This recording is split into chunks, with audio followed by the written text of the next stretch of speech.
Ladies and gentlemen, another episode of the Good Keyboard Friends podcast.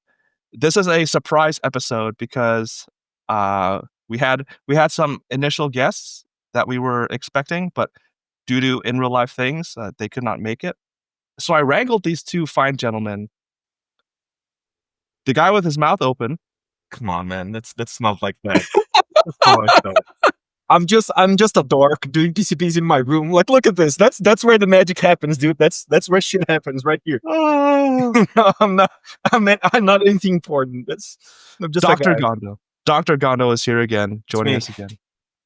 And yeah, Dr. Gondo. What a great title. Heck yeah. Dr. Lindgren, soon to be Professor Lindgren. Jay, can you imagine that I'm a complete asshole? I'm just spewing insane shit all of the time, and people still want to hear what I have to say. So someone gave you a doctorate. That's the big thing, though, right? Like someone listened to you. Someone listened to you for 7 years, and then still gave you the certificate. No. It's not someone. It was 5 people, 5 specialists, worldwide renowned specialists said, yeah, maybe that guy can, we can award this guy like the highest honor that we have in the university, even though he's a complete bullshit. And I'm like, yeah, sure, I'll take that. Why not? I took it. So yeah. I'm a doctor now. You can call me doctor and soon to be professor. Awesome. Soon to be professor. Yeah. Well done, man. Well done. It's really cool. Fuck yeah, man. No fucking classes for you. We're going to talk keyboards. Hey, fuck this. Control theory, differential equations, fuck that. We're going to talk about how 4Ds suck and ISO users are degenerates. I love this. Yeah. Oh, also, one thing that I'm going to talk about and we're going to teach the younger generations to appreciate is that hentai and anime have destroyed keyboards. Boom, hot takes. Got a hot takes. Fuck that shit. Fuck weeps. You're destroying keyboards. Fuck you. Okay. And on the other side, someone who loves hentai, who loves anime, Mr. Prototypist himself. Wait, Jae. what? Sure, you can give me that badge of honor if you want. I think it's a dubious one, but I'll take it. I see. Anime enjoyer. Wear it like armor, man. Wear it like armor. Yeah. Yeah, Mr. Weeb. Yeah, I don't feel like that fits me. I think the closest thing to anime that I've ever watched is Avatar, and that I don't think that really classes as like what most people call anime, right? I don't know. I mean, is that an anime? I don't know. Well, first of all, it's Western, isn't it? Wasn't it based on? Did it create? Oh, I don't know. So this is the closest I've ever got to like the whole anime side of things. But right. Like, yeah. Awesome. Well, I don't know for classes. So it is a Western cartoon, American cartoon, animated by a South Korean studio. So it's like almost anime. It's close enough. It's close there. Yeah, and the Koreans are gonna fuck us up because we're saying that it's close to Japanese. But I'm sorry, guys. I'm ignorant. I just have a PhD. I'm completely ignorant. I have no power over my words. But it's an awesome cartoon, anyways. Fucking amazing cartoon. And they did it like ever the second. It wasn't the second season. The second show about Korra. Right, Korra, yeah. Freaking amazing show, and they did it dirty, man. It was set for success. It was an amazing show, and was it the network or the studio that like botched it up or something? I don't know, because I watched both of them back to back a lot of years after they'd come out. But I thought that the Korra series could have been, because it was kind of like that steampunk kind of vibe, that early techno kind of vibe. It could have been so much more than it was. I thought that was really good. Yeah, apparently it was like gravely underfunded and something like that, because I think it was the network didn't quite believe in it or something, which is a fucking shame because it was an amazing show. I don't understand. Well, before I get into that, thank you, Jae, for joining us again. Everybody's been wanting Jae. This does not count as a Jae episode, like an official Jae Part 2 episode where we focus on Jae, where the spotlight's on Jae. We will have that in the future. No one wants that. Oh my God. I did think of something cool though. I mentioned it to you a couple of weeks ago, Hubert. I think one of the things that we should do is if we ever do like a proper Jae Part 2 episode, we should do like a workshop tour, and I'll get like a microphone set up. I can walk around and I'll just show you guys everything that's here at PTHQ, because I thought that could be quite fun, and you guys can like laugh at all the weeb sets that we've got in stock or something. I'm down. I am so down. Fuck yeah, man. November and December are wide open because I've been monopolizing. I've been the one that's been reaching out to every single guest, and I felt bad. So I said, Simon, James, Tangus, if you have anybody you want on November and December, go for it. But a Jae episode part 2, if it works for you and everybody else. November we'll or figure it December. out, man. Yeah, we'll figure it out. Absolutely. Hell yeah. Your episode has been by far one of the hottest episodes. Like everybody just says, "Oh my god, Really? yeah, it's been so popular." Okay. Yeah. Yep. Like Gondo was saying, to think that somebody would listen to us knuckleheads trying to interview you for 2 hours. Fuck no. I was saying that about me. Because Jae is fucking awesome. And Jae's there's amazing. something that I fucking hate about this community is the fact that we don't keep tabs and we don't keep history about shit. For you guys that don't know, way before Jae was a vendor, he was one of the founders of what was probably the first podcast and media thing in keyboard community, which was the Daily Clack. When I was just, Top Clack. Top Clack. Not Daily Clack. or Top they Clack. top Clack with Quakens. Quaken was the guy that basically invented holy pandas. And if you bitches Yeah. don't know what holy pandas are, you're way in for a treat. And Jae founded Top Clack, and Top Clack molded some of the trends that we saw in keyboards for a long, long time. So Jae's fucking OG and Jae's fucking solid, man. The one that should be, the one that speaks bullshit here is just me. That's just myself. You're the one that comes with the harebrained ideas. I remember you coming to me back in about 2016 or 2017, Gondo, and you said, "Can we do some ISO only PCBs?" Do you remember that? Fuck You wanted to do the Doddle 60 or something like that. Doddle Yeah, 60. that's a lot of years ago. Yeah. It was a lot of years ago. It was actually my first self-made funded whatever group buy. Yeah. What happened at the time? So one of the things that the community also don't understand is how important 60% work to the community. So basically, for people that don't know, all of the customization platforms, let's call them that way, that we have in the community today were basically founded by the poker. So we had this company. Was the poker made by Vortex One, right? It's just its own company. Was it that, or was it the Am Pro? I can't remember. One of them was. Yeah, It wasn't the the Am Pro. poker and the Am Pro. Right. Okay. Yeah, okay. the Am Pro is like a Chinese one. I think the poker was made by Vertex. I'm probably. Yeah, that he's one. found the thread. So the thing is, the problem there was that the 60% was the first standard platform that was basically invented, and that we could make our own things for it. Because way back then, most keyboards, okay, we had our OTDs, but they weren't really accessible, were they? The 60% platform, the tray mount platform, where they had like specific mounting points on the PCBs and that kind of thing, it was the first widespread platform for keyboards that we could make our own stuff out of. And from that came, for instance, the GH60, which was a PCB that was probably the first widespread sold PCB in the community in Geek Hack. It was funded by Geek Hack. The designer of the GH60, I'm so sorry I forgot his name, but I talked to him a couple times. Amazing person. He's still around. And the problem was that because of that, the 60% PCBs that we had, the train mount 60% or whatever you want to call them, they had all of the fucking layouts possible because everyone wanted it, but everyone wanted their layout. So we had this version of the GH60 called the Satan. I don't know why it was called the Satan. No guess. But basically what they did was they took the GH60 version C and they put all of the layouts in. So even like JIS or ISO. The bottom row was just kind of like basically one long hole. It was like one long hole. The plate, remember the plate for that stuff? The plate was just an opening. It was just open. There was no vertical separators on the plate. It was just completely open. I've probably got one in this cabinet somewhere. And then the most affected people were by far the ISO people, because the ISO guys, they would really the only option that they would have for their preferred layout was buying one of those. We call them cheese holes, not cheese, Swiss cheese PCBs. We call them Swiss cheese. Yeah.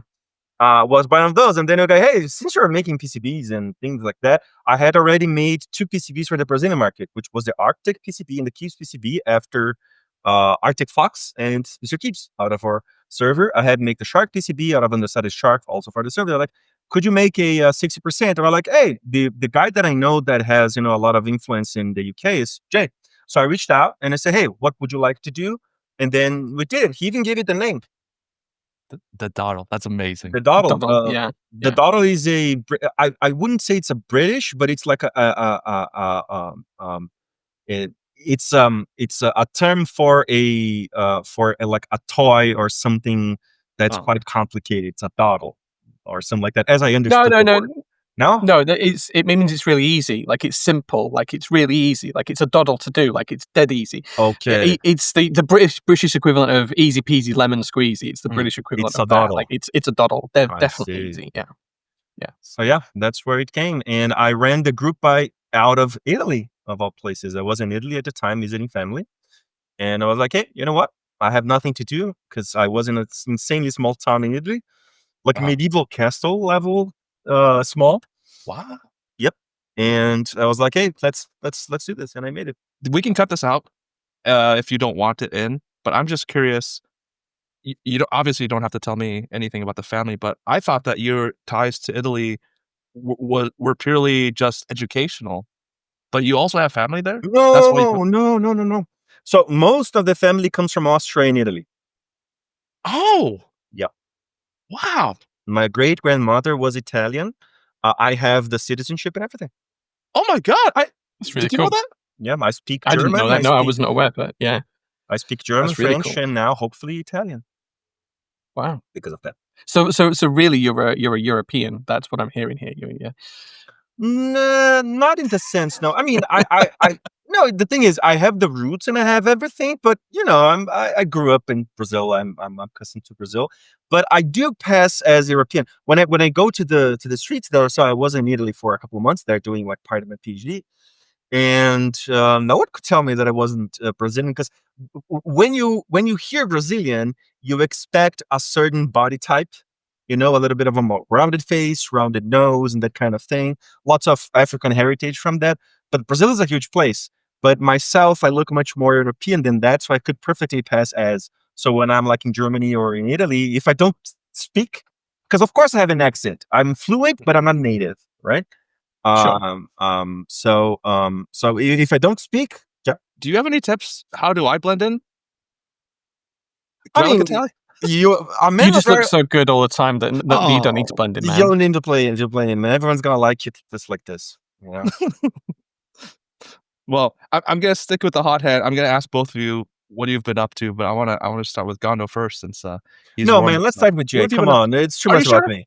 Yeah, Okay. we've spoken too much about me. Let's go, Jae, please, man. Mr. Jae, the great Jae, please tell us what you've been up to. It doesn't matter if it's Keeb's life. Just how you been, man. Just That's so much. life in general, man. Yeah. I went for a hike this morning. If you're on the Instagram, you'll have seen I decided to go for a hike this morning. So I got up at 5:00 a.m. And dragged the dog. She did not want to go. She's old, is my dog now. She's really old, and she just did not want to get out of bed. But I dragged her out, put her in the car, and we drove off and climbed a mountain this morning. So yeah, we did that, and that was good. Imagine and now the she's dog, asleep at man. home.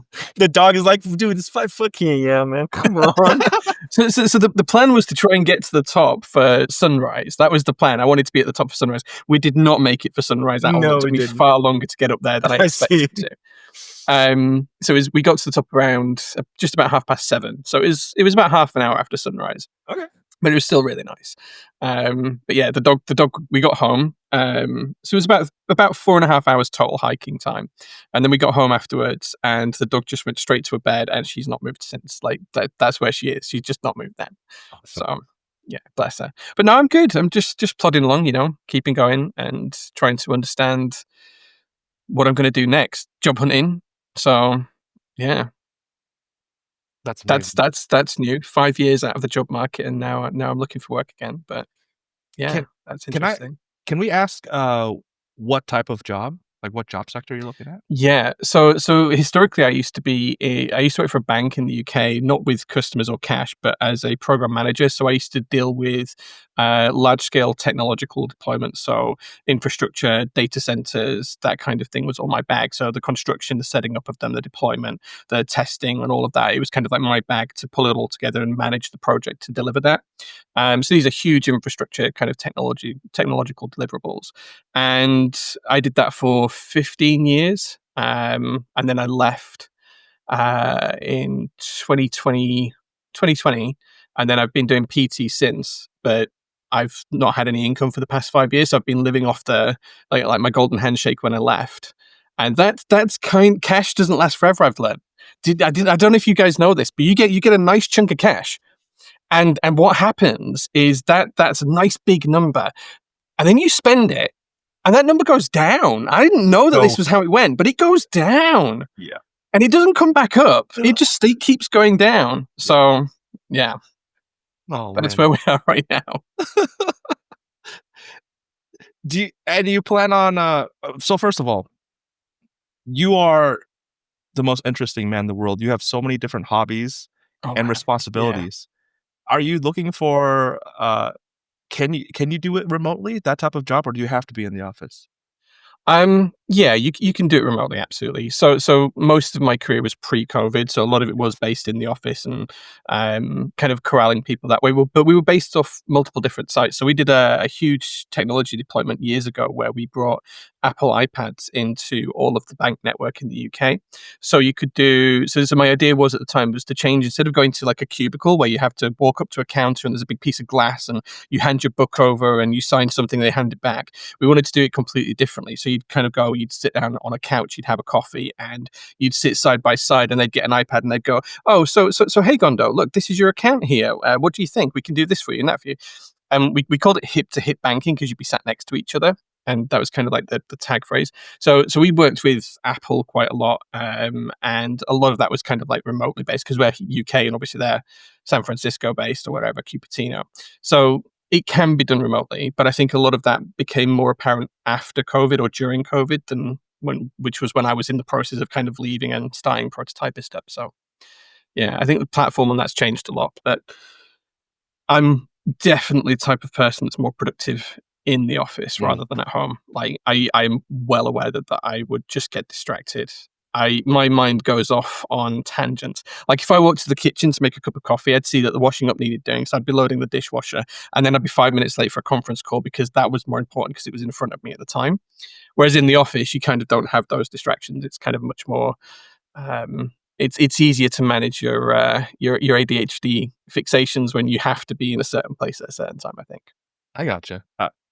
I'll touch on that. I have a question for both of you about that, something similar. But how has Jae's Roastery been? How's Coffees and Keeves been? Coffee's been going well. We've been doing keyboards and coffee here at PTHQ every Thursday for 5 months now. We've only had 1 week where no one turned up, which is kind of nice because we do it on a Thursday, so it's kind of midweek. So with us being based right in the middle of the UK, everyone has to travel to get here. But yeah, we've had a few people come almost every week. It's been good, and we're going to do an open day on a weekend so that more people can come on the 8th of November, which is really cool. So 8th of November. I think we can accommodate 150 people on our business license here at the workshop. So yeah, it's going to be pretty cool. I'm DMing you, so I remember to include that in the in the description. Yeah. Oh, that's amazing, man. And obviously you're still streaming. I couldn't catch the whole thing because it was during I don't remember if it was during work or when I was off work, but you're still streaming obviously. You just did the ETAR 87. Bloody easy eyes? Bloody easy? Yeah, the bloody easy. Yeah, I have the board here if you want to see it. Let me grab it. Oh, another good keyboard friend. Another one. Yeah. I'm doing a PCB for him. Not for that one, I think. But it is an amazing keyboard. Yeah. We couldn't decide on stream whether to go ANSI or ISO, so we just split the difference and went for BAE. Yeah. Makes much more sense. What colorway? It's a really cool board. Say again? Oh, what colorway is that? This is the dark gold. So it's going to look a little bit greeny in the lights because I've not got the big lights on, but it is kind of like a browny dark gold color. It's very similar to AKB James's Fool's Gold color. I haven't seen them side by side, but I'm pretty sure it's very similar. I gotcha. That's so cool. I want to shout him out real quick because he was on the podcast a couple weeks ago. He's a really nice guy. He's really easy to work with as well. Well, my first question for both of you is your relationship. How you both met? Maybe it was the dawdle, but I'm just curious to hear how far this bromance has gone.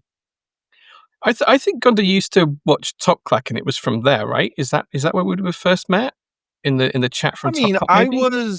was a so the thing is, I one of the things that I can't do, I don't know why. This is just me. I can't sit down and listen to something. Mm. I don't know. The podcasting, not for me. I don't feel good. I don't know, man. It's just something that doesn't do for me. Another thing that I can't do is shows, TV shows. So watching something every week, having that specific day where you watch a specific show and you're like really interested in the development, no, not for me. For some reason, which I don't know, and I'm not trying to sugarcoat anything, but Top Clack was pretty much the only one that I was like, hey, I can watch this. I can sit down and watch this. Hey, It's thanks, all man. good. It's so good. No, yeah, I don't know what it was, man. I don't know if it was the chemistry between you and Quakens. I don't know if it was. I don't know. But I genuinely liked it, and it was the way that I would keep up with the hobby and that kind of thing. But I'm not sure that if we met like in that, because I was a viewer. I don't know. I think that the first time we actually met was when you guys called me in. Oh, as a There guest? was an Did we episode. do Yeah, that? you did. Um, And then I don't remember that. I and mean, then we this is talked. a lot of years ago now, but It was. yeah. It was. And then yeah, we've been talking and being like this ever since. Yeah. I think we've always been aware of each other being around anyway. Pretty much, yeah. Like it's hard not to be when you. It's I mean, it's you're so prolific these days with the PCBs that. no, come on, don't do that to me. I'm not prolific. I just do shit. I mean, unfortunately, I don't get many opportunities to work with Jay specifically, apart from the vendoring thing.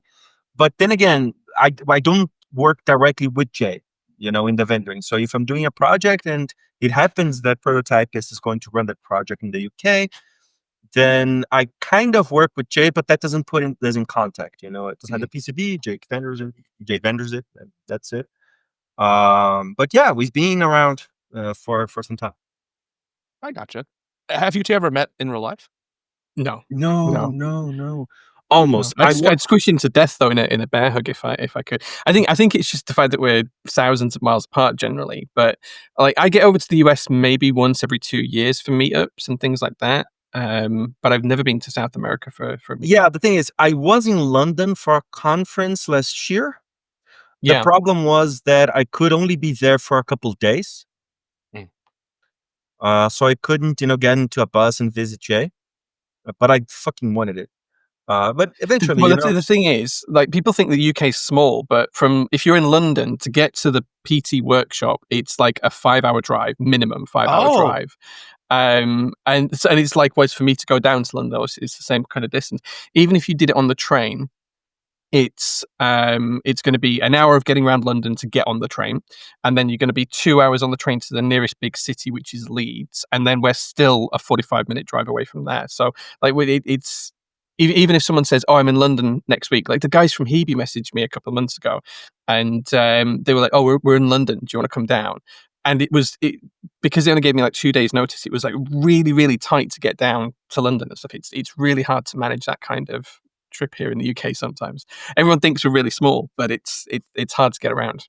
Yeah, I mean, it's normal that people are not from that place, so they think it is, right? Also, fuck Americans. They think everything is like, they think everything is like the United States and it's huge, and then everything that's not the United States is small as fuck. No, it's not. Yeah. Okay, I'm sorry. But yeah. So I wanted to meet Jay, but I couldn't because I had the thing about actually my sponsorship to the conference was just for a couple days, and I had to go also because of the visa things. Because when you go into the UK, you have the whole visa thing. It's a little bit easier for me because of the citizenship, the European citizenship and stuff. Sure. But like you go to the conference, and then the conference guys, they give you this letter that says, okay, so this guy is going to attend this conference from this day to that day. And then the university paid me, helped me be there for that amount of day and that kind of thing. So there's a whole bureaucracy that goes into, it's not only because of the money. I would be glad to spend the money to get into Jae, but it was also because of the whole I told authorities I was only going to be there for a couple days, and having this face of a huge fucking terrorist that I do, if I didn't. Well, next time you're over here, dude, I will treat you to dinner, whether that's at PTHQ or this area, or whether I come down to London. Next time you're around, No, fuck I'll dinner. make I it. want coffee. Let's check about the coffee. As a Okay, matter of fact, I have to make some myself. We can definitely do coffee. We can do coffee. Awesome. We'll do coffee and dinner. Why not? Why not? You're playing a dangerous game. Do you remember Gondo? Because this is a huge thing for me. I've recently become addicted to two food subreddits, r/fryer and r/UK food. Do you remember Gondo? What you ate when you visited London? It was a fucking taco, and it fucked me up so bad. That's your problem. Having non-British food in Britain is the issue. No, because the thing is, so for starters, right? I went to London, and people don't understand. London is insanely expensive to be at, like insanely expensive to be at. Like a night at a hotel will get you like 200 quid, 200 pounds. Yeah, so what's that, about $280 wise, something like that? I have no fucking idea. I do know that one night in London costs the average month in Brazil of salary. That's how much expensive it is. Yeah. That doesn't So I surprise was me. like, okay, I don't have that money. The university didn't help me with a lot, So I was like, okay, I have to get an Airbnb. Naturally, the Airbnb was a little bit far away. Still in London, but a little bit far away. It would take me like an hour or something to get to the conference place. So I was in one particular day. So they had near the Airbnb, they had this huge market chain. Was it Aldi? No. What's a huge market chain that you guys have in the UK, Jay? I mean, we do have Aldi. We also have Asda, Tesco's. It was one of those. I think it was an Aldi. But anyways, they have an Aldi, but I arrived at like 11 something. And then, close to the Aldi, they had a, how can I say this? Folkloric food, ethnic food. I don't know. Where they had lots of things. And it was a good place. I didn't eat shit out of the street where you're like, this is a shady guy making food. No, I went to a good place, and he gave me a huge taco, and it was fucking delicious. But I was basically peeing through my butthole for like a month or like a week or something. Wow. Yeah, it fucked me up pretty bad, man. I was very, very, very bad for like probably like 10 days, a week, 10 days. Oh, I think I got some sort of rough. infection. I don't know what that is. That was not the problem. The problem was getting back to fucking Brazil. Oh no. On the plane? Yeah, on the plane. Yeah. That was hard. I can imagine. That was hard. Or it wasn't I remember years ago I had to travel for work, and I was only going to Dublin. So I flew from Manchester to Dublin, so Right. England to Ireland. It's maybe a 45-minute flight, but of course you've got to be at the airport for like 90 minutes before, and then it's another 25 minutes at the other end to get through the airport and get out and all that kind of stuff. So it's maybe 4.5 hours from door to door. Okay. And I had really, really bad diarrhea, and I was really bad. So I was at home, and I was like, I need to get in the car in 10 minutes. I'm going to go to the toilet. I need to get in the car in 10 minutes. That 10 minutes came and went, and it was like, okay, I feel reasonably okay now. I'm going to have to just try and put my foot down on the motorway, get across to the airport as quickly as possible, because at least there's a toilet there, and I can just rush through security and get there. Halfway down the motorway, traffic everywhere. So then I thought, well, am I even going to catch the flight? I don't know. It was just really bad traffic, and I was like in the car rocking, like trying to not think about how much I needed to go. Yeah. I finally got to the airport, got through security, and then as soon as I got through security, the last call for my flight came up. And I was like, I desperately needed the toilet. So managed to get on the plane, and then it was another 25 minutes until we were up in the air and we could move around the cabin, maybe even 45 minutes. And I was so desperate that I spent the rest of the flight, the whole 40-minute flight, in the toilet, and I only came out of the toilet when they said that you had to put the seatbelts back on because we're going to land. That's how bad it was. Yep. I can't imagine doing that for 8 hours or whatever the flight is to Brazil. No, it's more. It's horrific. Like, because it was a whole freaking problem. Because what happened was, I was in Milan for 6 months. Yeah, and the London conference was like at the last week. So what happened was, I was in Milan. Then I went from Milan to London. I spent 4 to 5 days there, or something like that. Then I went back to Milan, spent like 2 or 3 days, and then back to Brazil. So it was like a huge, back and forth and that kind of thing. But yeah, That it sounds was rough. bad. Yeah, it was. Yeah, it was. Yes. But hey, I survived. Jay, was anybody knocking on the door? Because a 45-minute flight, I'm wondering if anybody else wanted to use the bathroom. But or they were here. Yeah, I think there was two at the back of the plane. The stewardess did knock on the door and ask if I was okay at one point. I do remember that, and I think I just Fuck her. mumbled. I think I just mumbled something back. I couldn't really think. I mean, this is a long time ago now, but yeah. It's not the worst thing I've ever done with them when I've been traveling for work. Though I remember we were doing a project for the bank, and I was down in London, and we'd kind of finished the project. So at the end of the projects, the bank used to do this thing where everyone would just go out on whatever was left of the budget and have a nice meal and get drunk, whatever. You know, you'd spend like $5 or $6 grand and take everyone down, and you go out and have a nice end of project party. So we were doing that, and the next project that I was starting was supposed to start the following morning. So we were going out on like, I don't know, it was a school night, so it might have been a Tuesday or a Wednesday evening in London. And then the next morning, Thursday or Friday, whatever the next morning was, I was supposed to be like giving a big presentation about the next project, the next, I think, 100 million quid or whatever we were spending on something. And I was supposed to take that to like a board of directors for approval and budgetary like constraints and stuff. And we went on this night out, and we got absolutely bladdered, like properly drunk. We had a great Indian food, got properly drunk. And I remember getting back to the hotel room, and I can even remember the hotel I was staying in. It was called the M, just one letter, the letter M, by a company called Montcalm, and it was right on the edge of Shoreditch in London, which is an up and coming, more and more affluent every year area.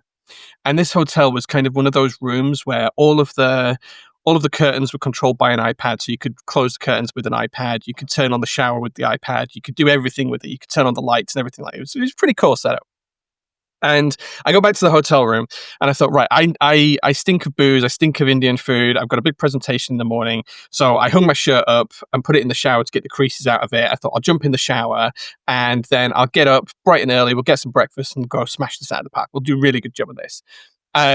This must have been about 11 o'clock, 12 o'clock at night, something like that, getting on for midnight. The next thing I knew, it was 20 past 8 in the morning, and my alarm was going off, and I'd passed out on the couch in the hotel room.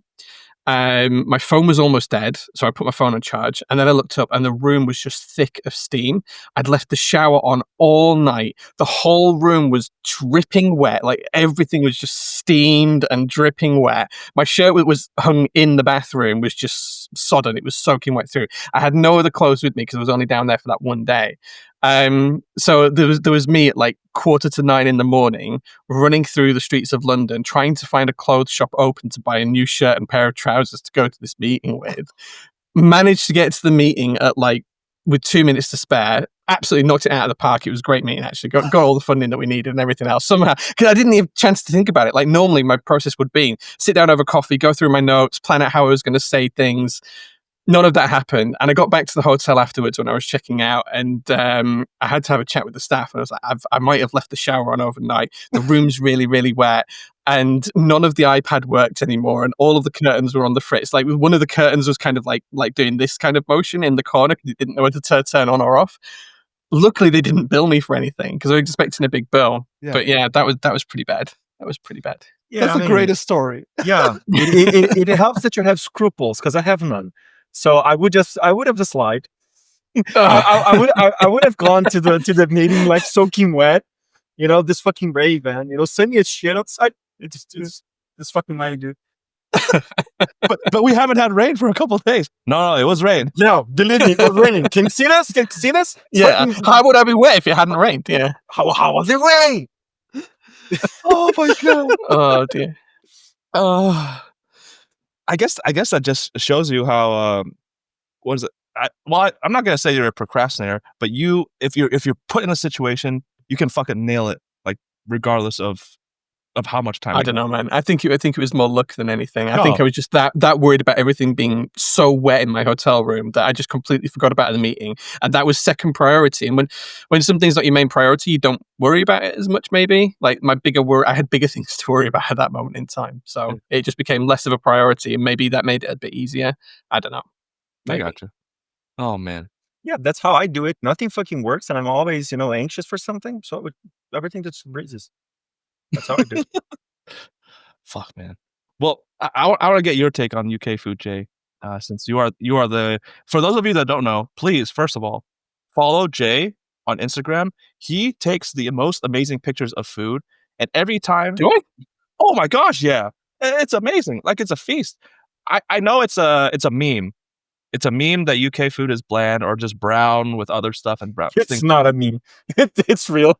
It's So, fucking real. there's two ways you can look at this, right?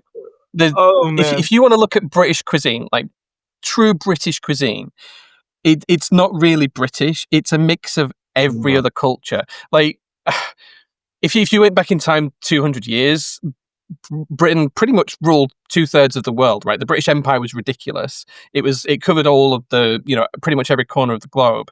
And whilst that was all really bad in practice, the upshot is that it meant that we had a lot of food influences here in the UK. We had a lot of immigration people coming into the UK from all over the world.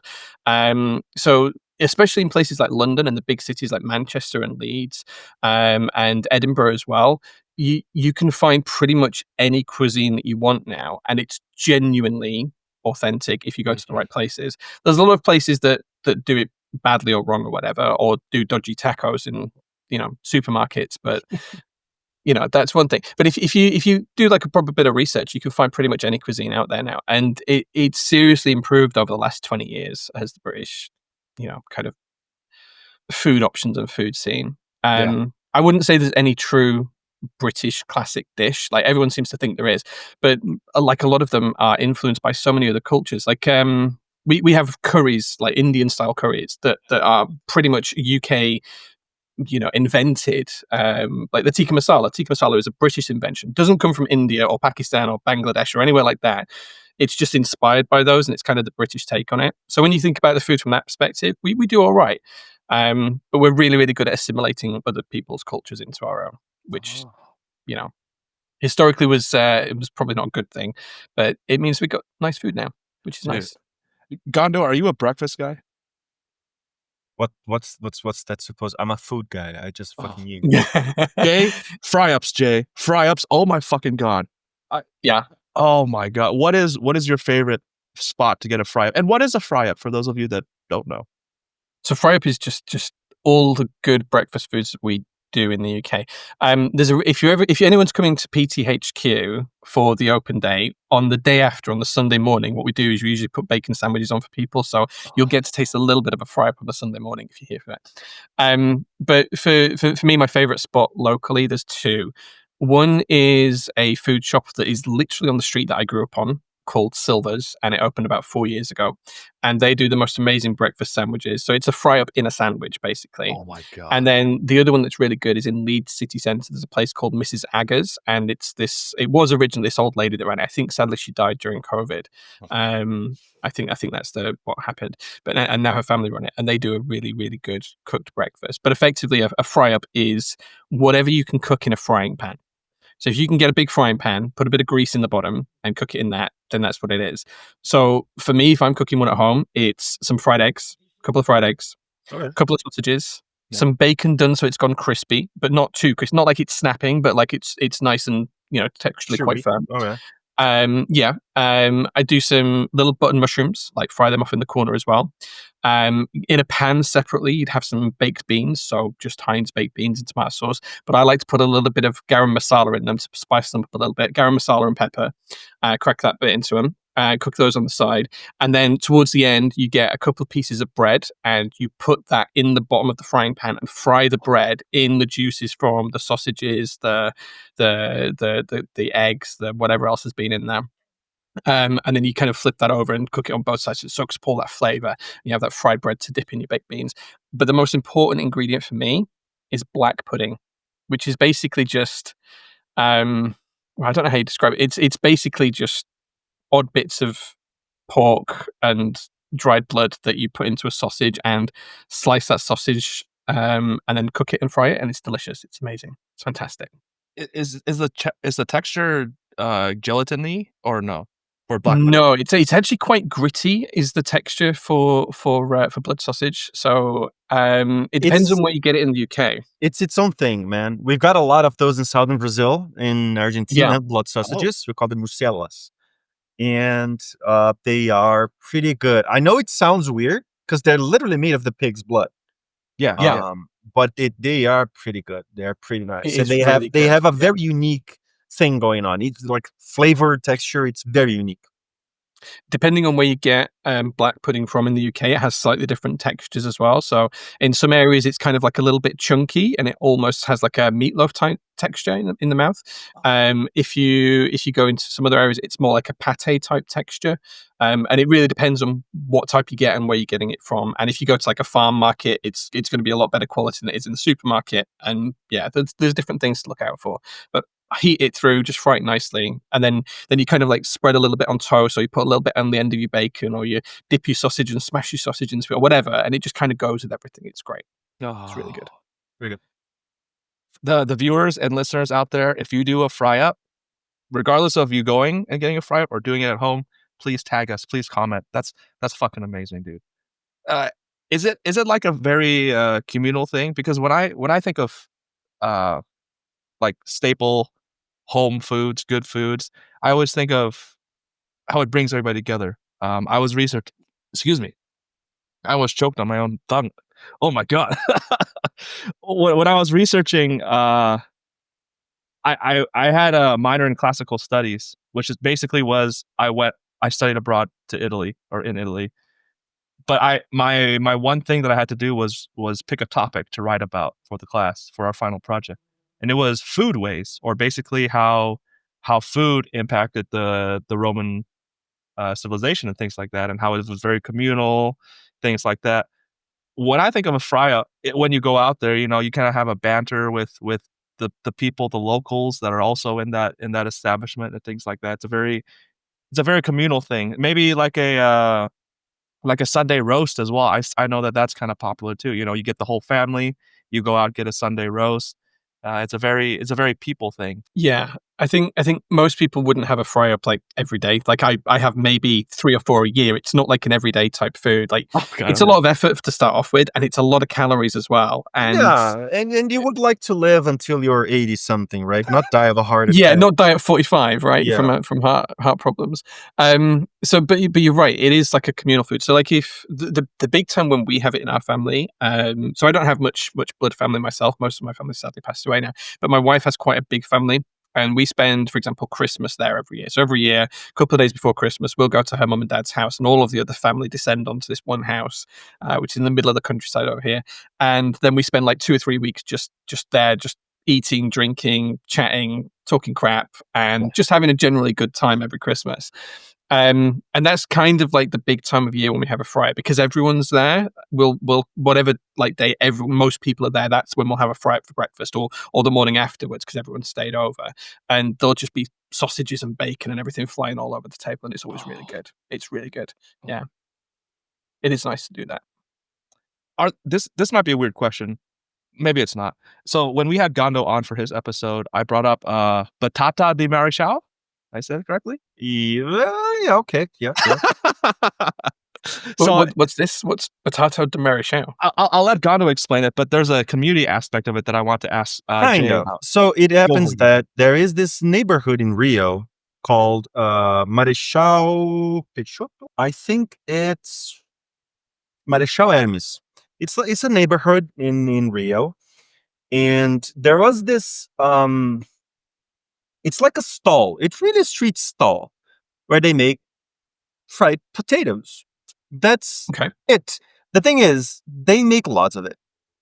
Like fucking lots of it. If you watch the videos, it's like surprising how much they make, and it became heck famous for being, how can I say this?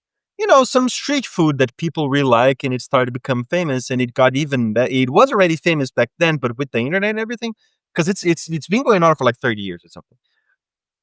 And then they do like uh um if you watch the videos, it's insane. So they get a plastic bag and like fill it up with fries and Oh, I have seen. Now you said the plastic bag. I have seen that. Yes, yeah. They just kind of like keep scooping it in, right? yeah, and they put some catupiry. So catupiry is basically a type of creamy cheese that we have in Brazil. Okay. They put some of that in there. Fried sausages, some fried chicken. So there's a lot going on, and it is pretty good. I had it one time when I was in Rio, and it is pretty good. It is pretty nice. That does sound good. Yeah. But that kind of the thing is, it doesn't count. Then again, Brazil is a huge place. So the thing that you would like Brazilian, that you would call Brazilian food, it's hard to define Brazilian food. As a matter of fact, it's hard to define Brazilian culture because there's so many in there, right? So Batata de Marechal is not what you would call Brazilian food. It's French fries. It's a place, but it was done in the Brazilian way, you know. So like the street food with the stall and lots of people and you can communal and that kind of thing. It's a pretty darn nice place. And it's pretty fun, honestly. It's pretty good. But then again, you want to go there like once or twice a year because you don't want to have a heart attack at 45.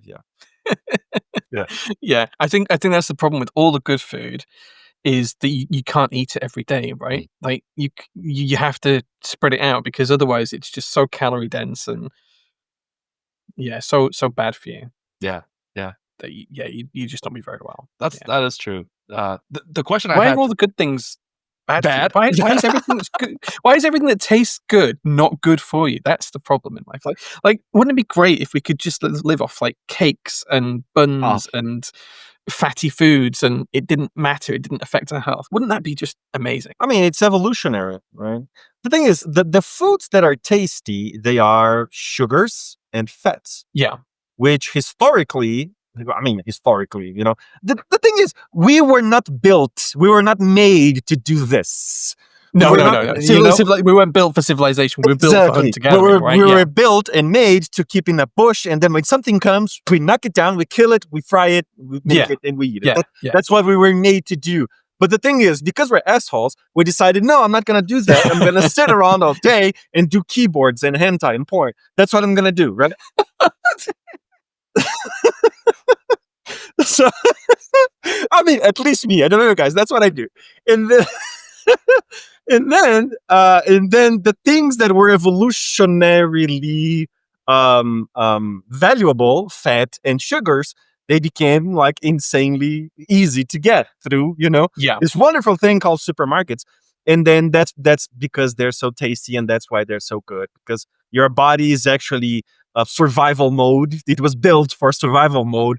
But you know, so you crave the sugar because your body still thinks, well, I might never get sugar again. This might be the last chance we have to have sugar. Eat as much as you can, Jay. Have all the sugar. Have all of it, man. And then you end up like out here and dying at 45 of a heart attack. Yeah, with titties. Yeah. Yes, exactly. So I know that. I know that. Yeah.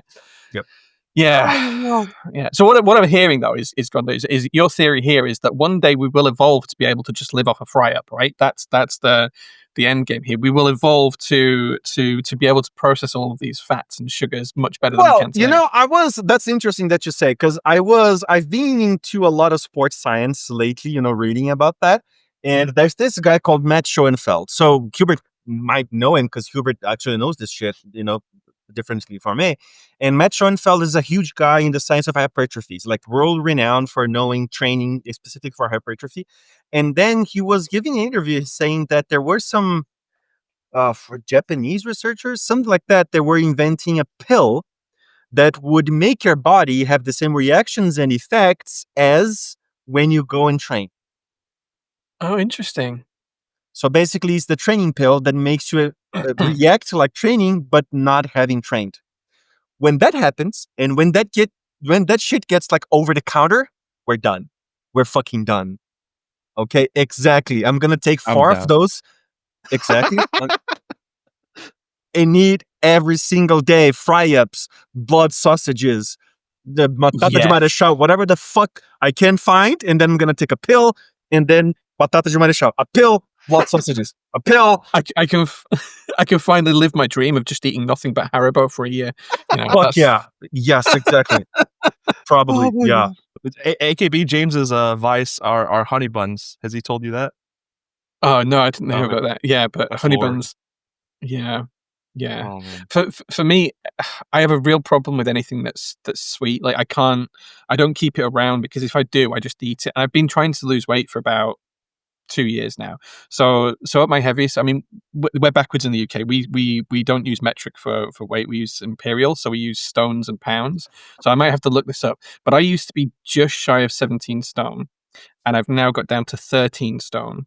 Oh shit! Congrats, dude. That's awesome. Dude. Let me see what that is. Yeah. In pounds for you guys. So 17 stone is about 238 pounds. So about 240 pounds. And How much is that in like actual units? I'll convert it in a second. Please. And now I'm around about 180 pounds. So Wow. yeah, so it's Damn. about 60 pounds lost, something like that. Nice. 180 pounds in kg. So I now weigh about 80 to 82 kilograms, but before Nice. that I was probably just over 110 kilograms. I think something like that. So, but it's taken a long time, and it's really really hard to lose weight for me because I like the nice things, and it's really hard to not eat the nice things. And it's never been an issue with the exercise. Like I'm running up and down the steps here at the workshop every day. I do somewhere on average about 10 miles a day of walking just here at the workshop because I'm moving around all the time. And I like to get out and hike and stuff. So it's never been the exercise side of things. It's always been pure calories in versus calories burnt. And it's been really hard for me to try and get to that. No. So for the past, so just over a year. So in August it was a year. So past year and a month, I've tried to stick to 1,400 calories a day. Now I'm terrible at calorie counting, but it's working. It is working. Like I am losing weight. Like I've gone down 3 sizes in jeans. I had to buy a new belt because my belt didn't have holes short enough to tighten around my waist. Nice. So it's working. It's working, but it's hard. Man, it's so listen, hard. it's hard. You know why it's hard? Because then again, the whole civilization thing. And if you really think about it, civilization as we know it, specifically processed food, industrial level food, is just like light years incompatible with the human nature. You Yeah. know, so your journey, I believe I talked about this with AKB James. And so basically I was 160 kilograms. So you're weighing 80 something now. I was 2 of you. So get you another one, smash them together. That was me. And then I lost 80 something. So get the other one, kill him, bury him somewhere. Basically I lost you. That's it.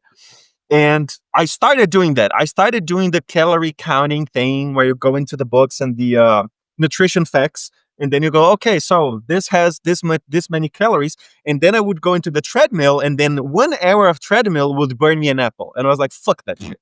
You know? So I just stopped doing that. I went to, I just did a diet. I did a diet, and eventually I went to a nutrition expert. But I did that. I'm going to eat this. Fuck that. I was like military. I didn't eat anything, almost ridiculously. What I have to eat, what I need to eat, that's what I'm going to have. Because if you start counting and if you start giving yourself, that was at least for me, because it seems that I have a very addictive nature to things. You know, when I like something, I ramp it up to 11. For example, sweets, I don't have them around. Because if I do, same. I'm going to destroy them, right? I mean, I used to eat 3 large pizzas alone. That's the level of insanity we're talking here, right? But when you're really going to think about it, like, okay, so you eat 1,400 calories a day. That's you for the day. Like, if you eat like a Big Mac, that's it. That's 1,400 calories. Yeah, it's all gone. 1,000. It's all gone. Yeah. But you're right. The way I've been keeping down on the calories, though, is, as you say, is keeping away from processed foods. It's having stuff that's fresh and unadulterated and not changed. And the matter of fact is that life gets easier because making food is difficult. Because that's the matter. That's the fact of the matter, isn't it? And processed food, it's easy. You just pick there, and then you have a whole. Then you get Big Mac. You just tell someone, "Hey, I want a Big Mac." And then they give you a Big Mac. And then, okay, there's the money involved. Let's abstract that for now, just for the biological things. And then they give you a Big Mac. And that's what you need for the day. I mean, calories-wise, right? It sucks nutrition-wise. But for the day, that's what you need. And if my ancestors that had to run and hunt for a living saw that, they would be like, come on. You know? So it's the thing that I have in my head is like this whole ordeal here is incompatible. I wasn't built for this. I wasn't built to eat. So for instance, here in Brazil we have Burger King, right? And then Burger King started having the bucket of ice cream. Oh, It's a literal Whoa. bucket of ice cream. Yeah. I love ice cream, but that sounds too much. Then again, it's a bucket of ice cream and Nutella because they have the Nutella version. Oh, And it's like 5,000 calories. Oh my god, this is amazing. We don't have this here. I'm sad for you because it's awesome. But the thing is, I'm a large man, right? I eat 3,500 calories a day. So Jake eats 15. I eat more than double that he does, and I can't eat that shit. You know? And then I have this friend of mine that takes 2. Oh my god. And it's so awesome because I go to places with him, and of course he's huge. And then the Burger King employee, the person that's attending him, he goes, "Okay, have a nice meal, you and your family." And then he takes his stuff and have a nice meal for you and your family, and it just takes you. So it's just incompatible with who we are, you know. And then when you start actually making food, specifically like whole food, you start getting how fucking difficult that is and how much time consuming it is to actually make good food. And then you start eating less because once you start seeing how difficult that is, just like, fuck, if I want to eat more, I have to actually make it, and that fucking sucks. And then do you you know stop what? Do you know eating what so helped much. me? Do you know what helped me the most with it is like we did something very similar. It wasn't McDonald's, but it was Kentucky Fried Chicken, and we worked out what the 1,400 calories of Kentucky Fried Chicken was, and we put it on a plate. And Okay. then I did like a really healthy chicken salad with like fresh, lettuce and tomato and all of the other stuff that you put in a salad, and just 2 chicken breasts with just pepper and lemon, and just pepper and lemon sliced up and mixed and tossed through the salad. And the bowl with the salad in was gigantic compared to the same number of calories from the little bit of Kentucky Fried Chicken and chips that was on the other plate.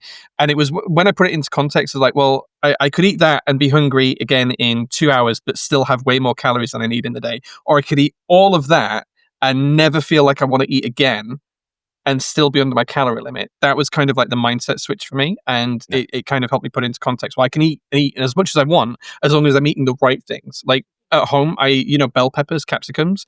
I just eat those like apples these days because that's a great snack. It's relatively healthy. It's not processed, and there's like 20 calories in it, if that. It's almost like free. You burn more calories eating it almost than you do from the actual having it. But it keeps you full. It keeps you full because it's something filling you up. So Yeah. That's what's helped me.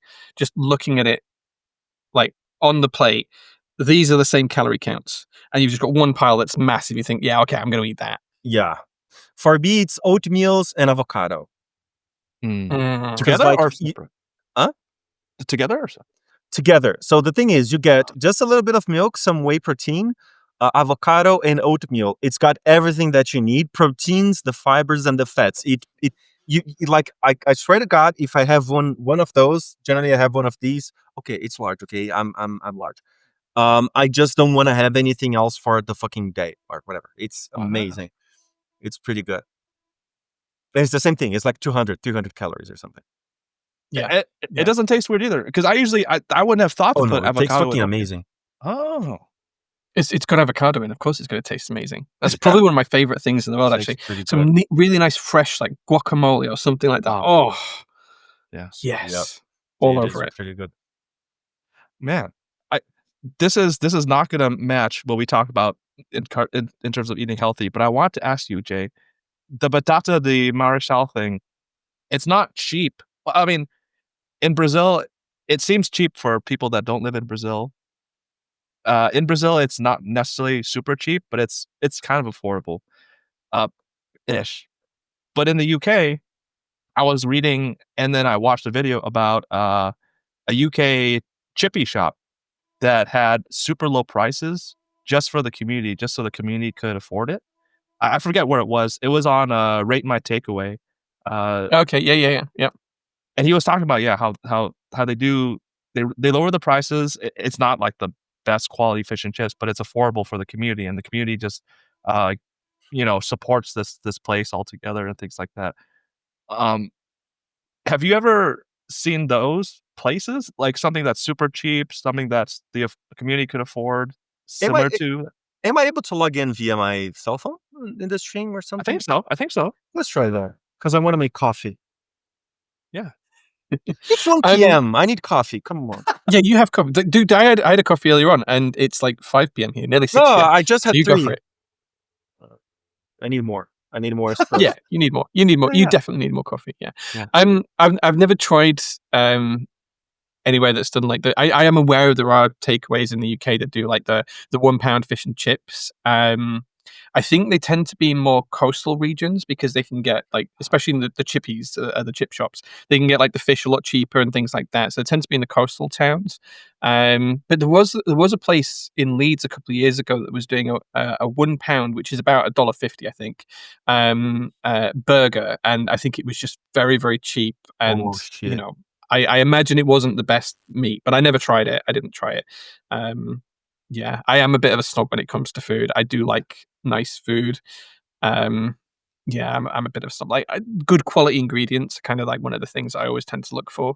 So yeah, I mean, who the fuck tried doesn't? Because let's face it, the world is fucked. Everything is fucked. No one has money for anything these days. So if I'm gonna get money, I'm a broke ass shit student. Okay, that's what I am. I'm a No, professional. you're a doctor now. You're a rich doctor now. You're not a broke student. You're a rich doctor now. That's how it works, right? I'm unemployed. Do you have a job for me? No, you don't. I mean, so I'm looking fuck for a that. job, man. I'm Exactly. looking for a job. So I'm broke anyways. Actually, I'm so broke that keyboards pay for the bills. That's how broke I fucking am. Okay. If I have any money, I'm gonna spend it on food. Fuck that. I like good food. I like eating. I like training hard. I like to be round and beefy and get shit done. That's me. I like to eat and sleep and get shit done. That's Gondo. So if I have money, watch I'm the going to spend it hentai. for. Yeah, don't forget the hentai. No, you like the hentai. don't talk about that in public, man. Come on, just the two of us. Oh my god. So yeah, if you have money, guys, spend in our food, okay? That's the best way that you can. Okay, but healthy food is expensive. Fuck that. Spend it on food. Spending good money on food is good. You live well, you sleep well, you eat well, and you don't spend money in things not like hentai and OnlyFans. It is really it is really frustrating though when you like. I don't know if it's like this where you guys live, but when we go to the supermarkets here, let's say you wanted to buy, I don't know, like a kilo of tomatoes. The kilo of tomatoes is going to cost more for fresh tomatoes that have had nothing done to them. They're not being overproduced. They're just literally off the vine in a bag, and then you buy them at the supermarket. That kilo of tomatoes is going to cost you more than a kilo of tinned, canned tomatoes that are probably processed, have a ton of additives in. But the tin will be half the price, and that's the frustrating thing. That the good quality food, the fresh food, is more expensive than the processed tinned food, and that makes it really hard sometimes. I agree. Yeah. And then the human body, for most people, it kind of resists losing weight because, like Gondo was saying, our ancestors, we don't want to lose weight. We want to keep all this fat. Fuck no. Yeah. The That's body was why made we for get survival. fat, because it's storing it for later, right? Exactly. The body You never know when you're going to be starving, Jay. You need to put this fat on. You don't know when a fucking bear is gonna eat you alive. You need to get fucking huge. Yeah, it could be a hard winter. You might find no fruit all winter. You never need to know be that. fat. Yeah, exactly. Yeah, we've not evolved to understand that fleeces and other things will keep us just as warm as our body fat will do. We have not evolved for civilization, and seeing how we are evolving for civilization, I don't know if that's a good thing either. Anyways, so let's keep it how it is, okay? The way that humanity is evolving, I'm not really sure. I pretty much rather have this. Not the best thing around, but this is good. Yeah. We didn't evolve to be able to take advantage of the stock market, did we? No. Hey, there he is again. Double Gondo. There we go. Nice. Okay. I'm going to make coffee. Go for it. I have a question for you, Jay. Go for it. Please give us, when I say us, me, Gondo, watchers and listeners, more tips and tricks on how you lost weight, how you kept on your diet, how you kept exercising. I know you touched upon it. Using a big bowl and you can eat a lot of this good food versus this little portion, things like that. But give us some other things, tips and tricks that help you. Yeah, I use a calorie tracker on my phone, like just an app, and it's got one of these AI things built into it, so you can take a picture of it and it will say, "What's this?" and you say, "Oh, it's X food," and it'll go, "Oh, this has got so many calories in it." That that for me has been a big help because it ultimately is a game of calories in versus calories out, right? That's ultimately how you lose weight. And my lifestyle is not one where I can do much more on the exercise front. I'd have to give up either the work or the hiking to be able to have time for the gym, which I'd love to do, but I just don't have the time. And I don't have the mentality to sit and go to the gym and lift weights for 3 hours a day. Like that's just not me. I'd be bored silly. So for me, it's always been about counting the calories and keeping track of it, but being religious about keeping track of it. So making sure that I don't just have like a snack here or a snack there that's not then tracked. Like if I eat it, if it goes in my mouth, it's in the app. Like that's been the key thing. And then the other big thing is not having temptation around. So at the workshop, one of the big things for me historically used to be fizzy drinks. So here at the workshop, we would have 24 pack of cans delivered every 2 weeks, and I would get through them, whether it be Coca-Cola, Iron Brew, Dr. Pepper, whatever it was at the time, and I'd get through them in 2 weeks. I'd have 2 cans a day, and that's completely stopped a couple of years ago. So I don't touch fizzy drinks now, very, very rarely. I stopped drinking beer and moved over to wine instead, which as I get older, I tend to prefer anyway. And if I do have like a mixer with some alcohol, say I'm having a nice whiskey and I want some lemonade in it, it's always the low fat version. So yeah, that's kind of it. Just being aware of what I'm putting in my body. That's ultimately what it comes down to. Being aware and trying to be controlled, and don't have temptation around you. So don't have the packet of biscuits on your desk because you'll eat it if it's there. Right. That's how it is for me. Do you plan cheat days or cheat meals, or just whenever life throws that at you? No, my wife is really good at planning what we're going to eat on a weekly basis. Yeah. So she'll decide on Saturday when we go to the supermarket what we're going to have on every day of the week for dinner.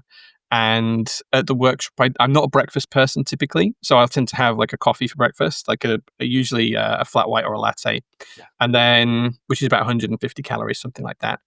And then I won't eat until dinner time, my evening meal, and then I tend to have an evening meal that's around 1,200 calories to 1,300 calories, and that's how I do it. Gotcha.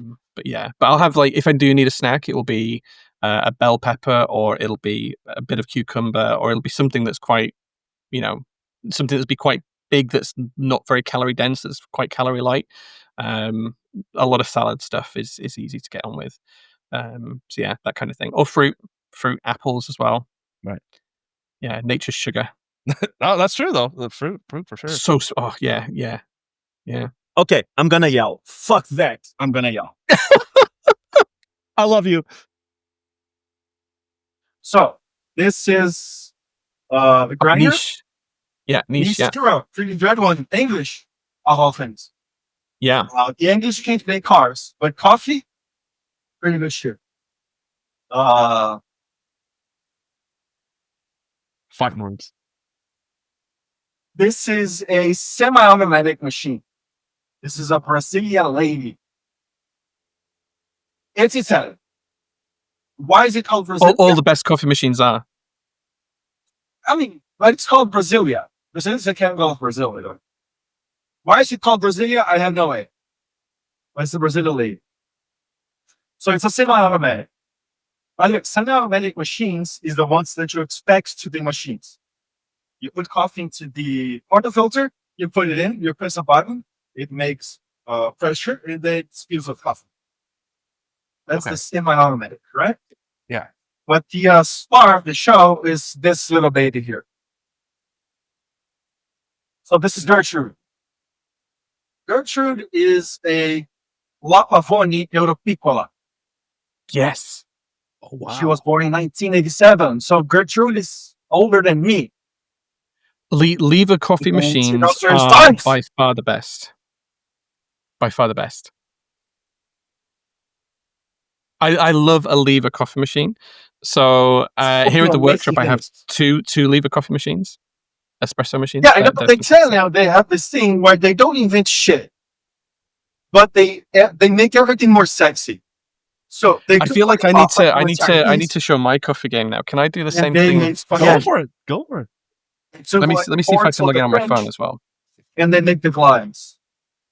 They took like automatic pistols and they make the Beretta. And then they took like sex from the Greeks and then they invented sex with women.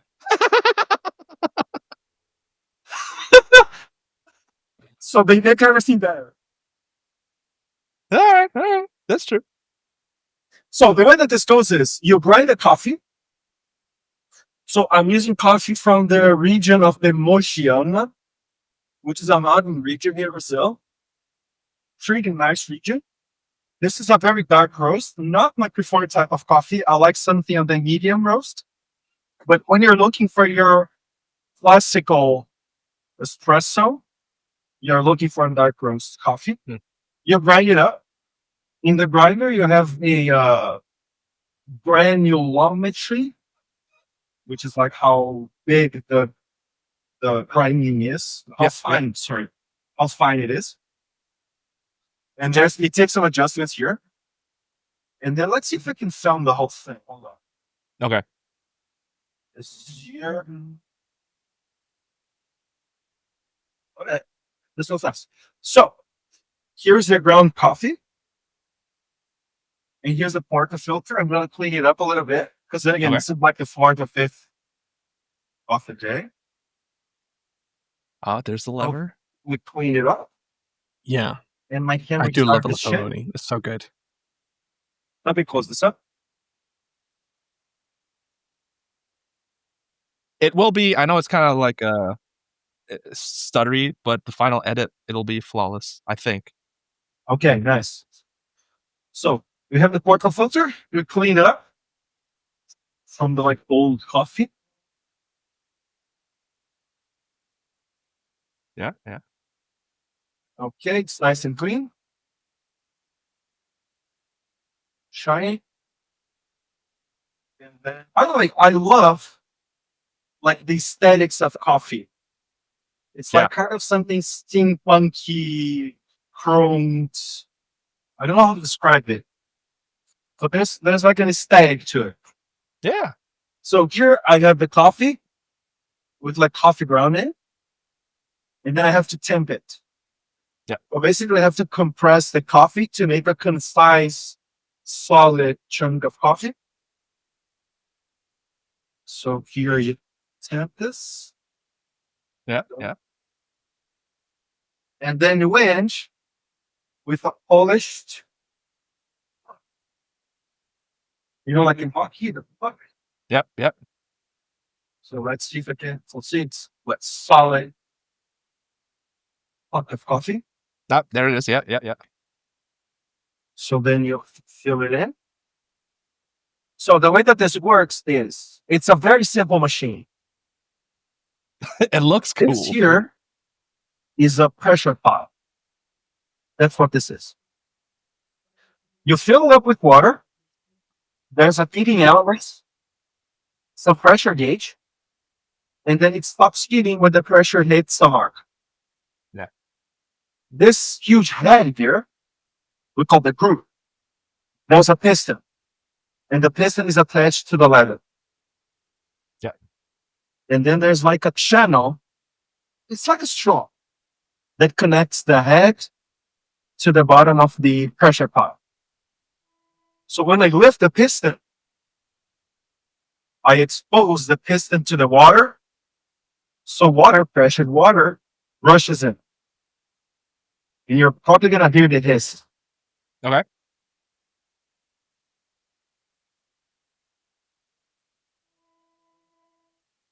I heard it faintly. Yeah. Yeah, so there's a hiss there.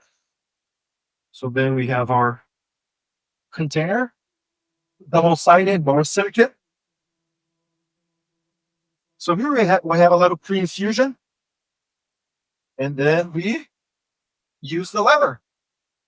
Oh, man. All right. Yeah, this is the fun part. Check it out.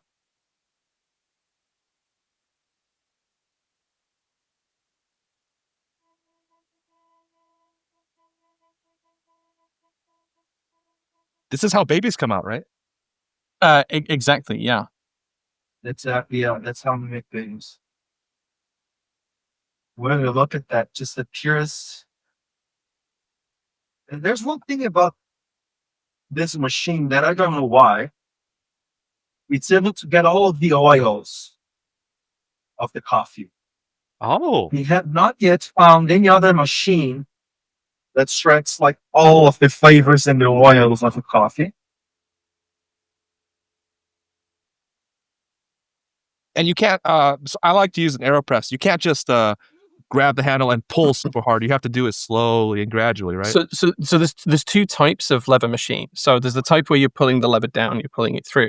There's the other type, which is what I have, where it's a semi-automatic lever. So you pull the lever down, you prime it, and then as you let it go back up, it automatically pushes the water through the puck, depending on the pressure that the puck is ground to. So how fine you've ground the beans. If I can try and get my bloody phone to log in, I will show you my machine. Okay. Do you want me to send you the invite in an email better instead? Oh, what it is I switched iPhones the other day, and my new iPhone won't allow me to sign into Apple because it says it's the wrong password. It's the right password, but it's saying I have to change my password on my old device. Just Apple being Apple. I gotcha. Awesome. And then you stir it up. So here we have it. You have here the crema, the smell fuck, and I'm gonna use this. Now these are the jewels of the crown here. So these are spoons made of mother pearl. Oh, caviar spoons? Nice. I was given this by a very special person who I still miss.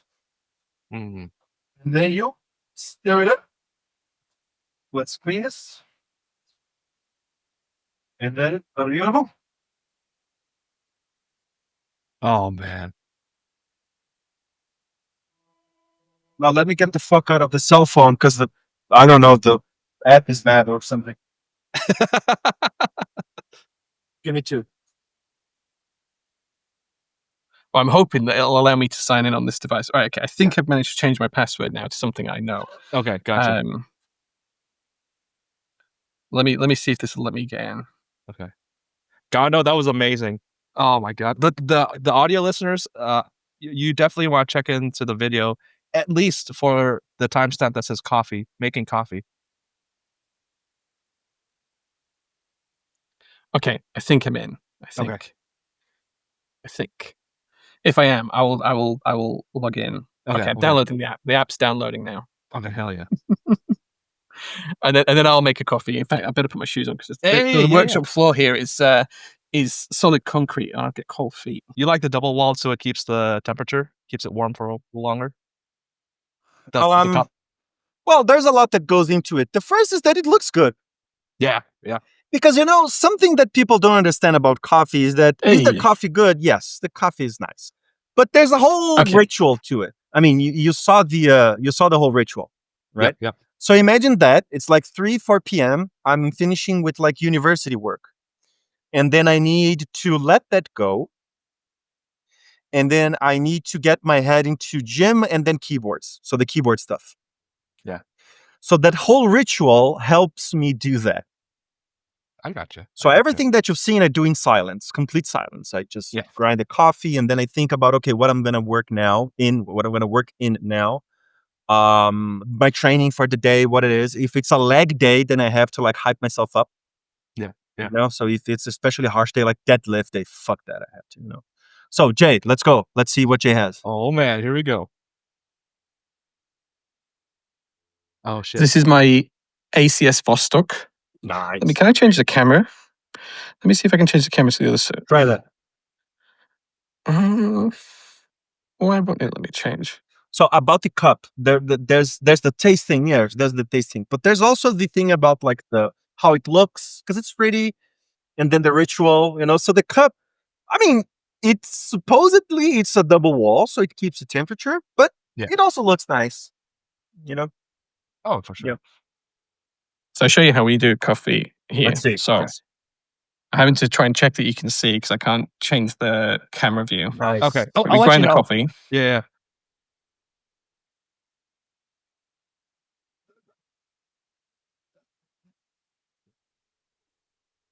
Ladies and gentlemen, this is literally like caveman watching someone go into space. I'm the caveman. These two show me how to go to space. This is really hard to do one-handed, but then we're going to temp the coffee. Just like so. And then we have a little puck cover. Just off this coffee. And then this goes into the machine. Don't know if you guys can see this very well. Nice. Let's Yeah. portafilter in. And we're going to pop a cup underneath. And we pull the lever down. So my lever is the opposite. This pressurizes here. Yeah. And you can see the pressure building. So we'll let this pre-infuse for about 5 or 6 seconds. And then as we let the lever go, the pressure shoots right up. Yep. And then it bases the pressure on the grind of the coffee in the puck. So the finer you grind it, the higher pressure. I see. And then that takes about 30 seconds to pour. Oh man. And this is the setup that you use for keyboards and coffee. Yeah. So this is literally in the PT workshop. Oh, so cool. So the thing is, the setup that I have is what we call a single dosing setup because it's just for me. Yeah. You know? But Jae has to do coffee for lots of people. Imagine that I have like 3 or 4 people with me. I have to make coffee for them. Not going to happen with this whole thing. This is a double shot of espresso. That's lovely, man. That's fucking look at awesome. the crema you get. Yeah. Let me pour that into a clear cup if I've got one. Yeah. And so Jae has the full barista level kind of thing. I used to have that, but it's just a waste for me. Sure. You know? And there's a lot of waste of coffee that goes in because the grinder that Jae has, it has a huge grinding chamber. So it has a lot of retention. Oh, dude, look at that. Look at that. There's actually very little retention. I did spill coffee here because I was doing it one-handed. But there's very little retention in this machine. There's about 1 gram for every 100 grams ground. Nice. Oh, No, so what I mean pretty is good. The thing about retention is that it's 1 gram. But say that I make 1 or 2 coffees a day. That's 1 or 2 grams per 30 or 40 grams of coffee that I'm making for myself. Whereas it's for you that you're making lots and lots of people because the way that the chamber goes is you have the chamber and then coffee gets deposited in the chamber. But if your coffee comes and goes, then you repeat the process, right? Yeah. If it's for a lot of people, that's awesome. If you're making 1 or 2, then the next day when you're going to make again, the coffee that's there is already like old and oxidized and weird. So you have to flush that, you know? So it doesn't make sense. But man, I fucking miss those machines because it's pretty. You saw the whole thing, right? The whole aesthetic of the coffee, that whole thing, it's just fucking beautiful. It's just so beautiful. There's something about coffee and the ritual of making coffee that just speaks to me in a deeper fundamental way. Like because like you saw for both of us, it's kind of like a lever machine. Our levers work in the opposite directions, to be honest. But it's about grinding the coffee and then getting the coffee tuned in and making sure it's dialed in and changing how coarse or fine the grind is to make sure the coffee tastes nice and give you a different flavor. And then of course different beans give you different flavors as well. So like you Gondo, this is kind of like a medium to dark roast. It's like very much a mid roast, but this is one of our own coffees because I have a little coffee roastery as well, not too far away. So yeah, but there's a whole ritual aspect of it that I just love. And then the whole other side that I didn't show you is the steaming the milk side as well, because we have the milk steam as part of it to make like a proper latte or flat white. Which blend is that? This is Fiction Blend. I think you've had the coffee, haven't you, Hugh? Yeah, Jae was such a kind person and sent me. I used the coupon code that's for 20% off, and he sent me 3 bagfuls, and they're all gone. I drank them all. They're so fucking amazing. I love the Fiction Blend the most. Yeah. Fiction Blend is like a really good. There's a lot of coffee shops here in like West Yorkshire around us that use it as their home like house brew. Effectively, it's just a really good all rounder coffee. Yeah. And then we do the Classics Blend, which I think you'd like, Gondo, which is like a really 80s inspired Italian, thick, rich, dark, crema heavy kind of coffee. Nice. And then we do the Sci-Fi Blend, which is one of the more lighter kind of modern blends. That's a bit more aromatic, a lot more flavor through the olfactory senses rather than just the taste buds, which has got a little bit more of an acidic quality to it as well. So it depends on what you want, but we've got something for everyone. We do a decaf now as well. So I don't know if you've seen this, Gondo, but the whole shtick, the selling idea behind the coffees, it's Jae's RoaStory, but it's RoaStory spelled RoaStory. And then we name all of the different blends of coffee after types of writing work. So Fiction Blend, Sci-Fi Blend, Classics Blend. Here we go. But now we've got the decaffeinated one, and we called it True Crime because decaf is a crime against coffee. But yeah. Nice, man.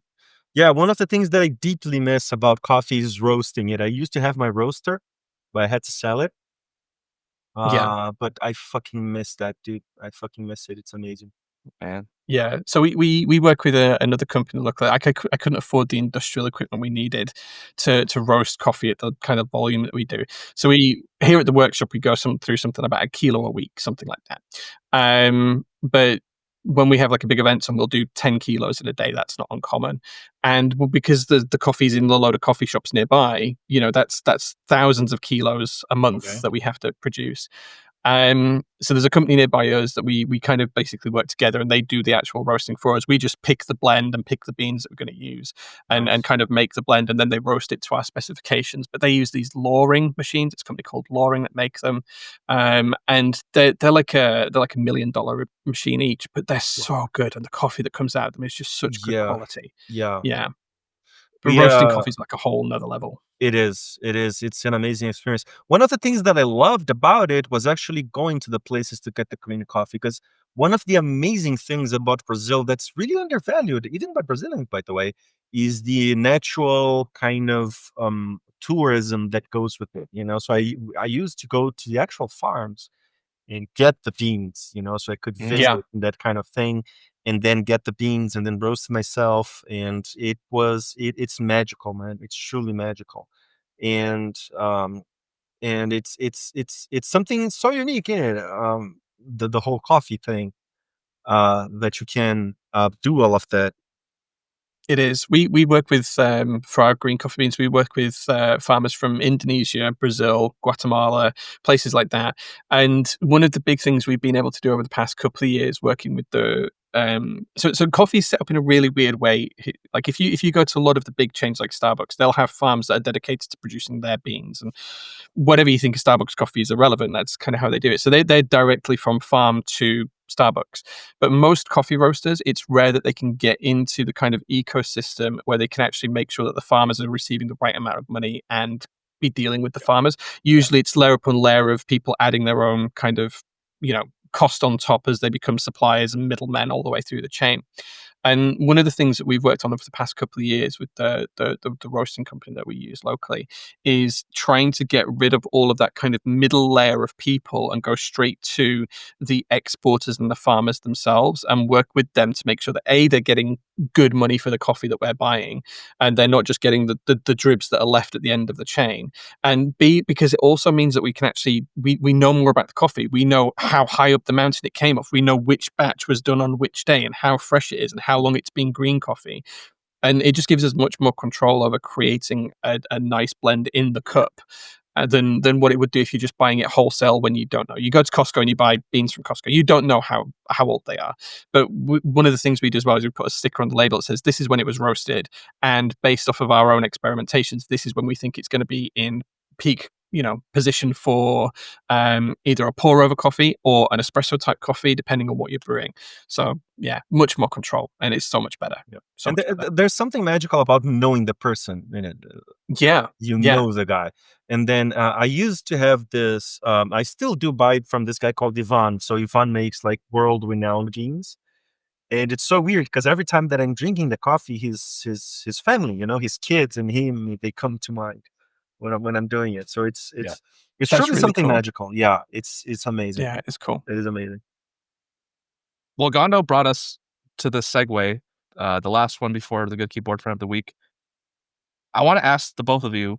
This is very open ended because we've talked about exercise and eating healthy, coffee, or you can talk about the keyboard hobby.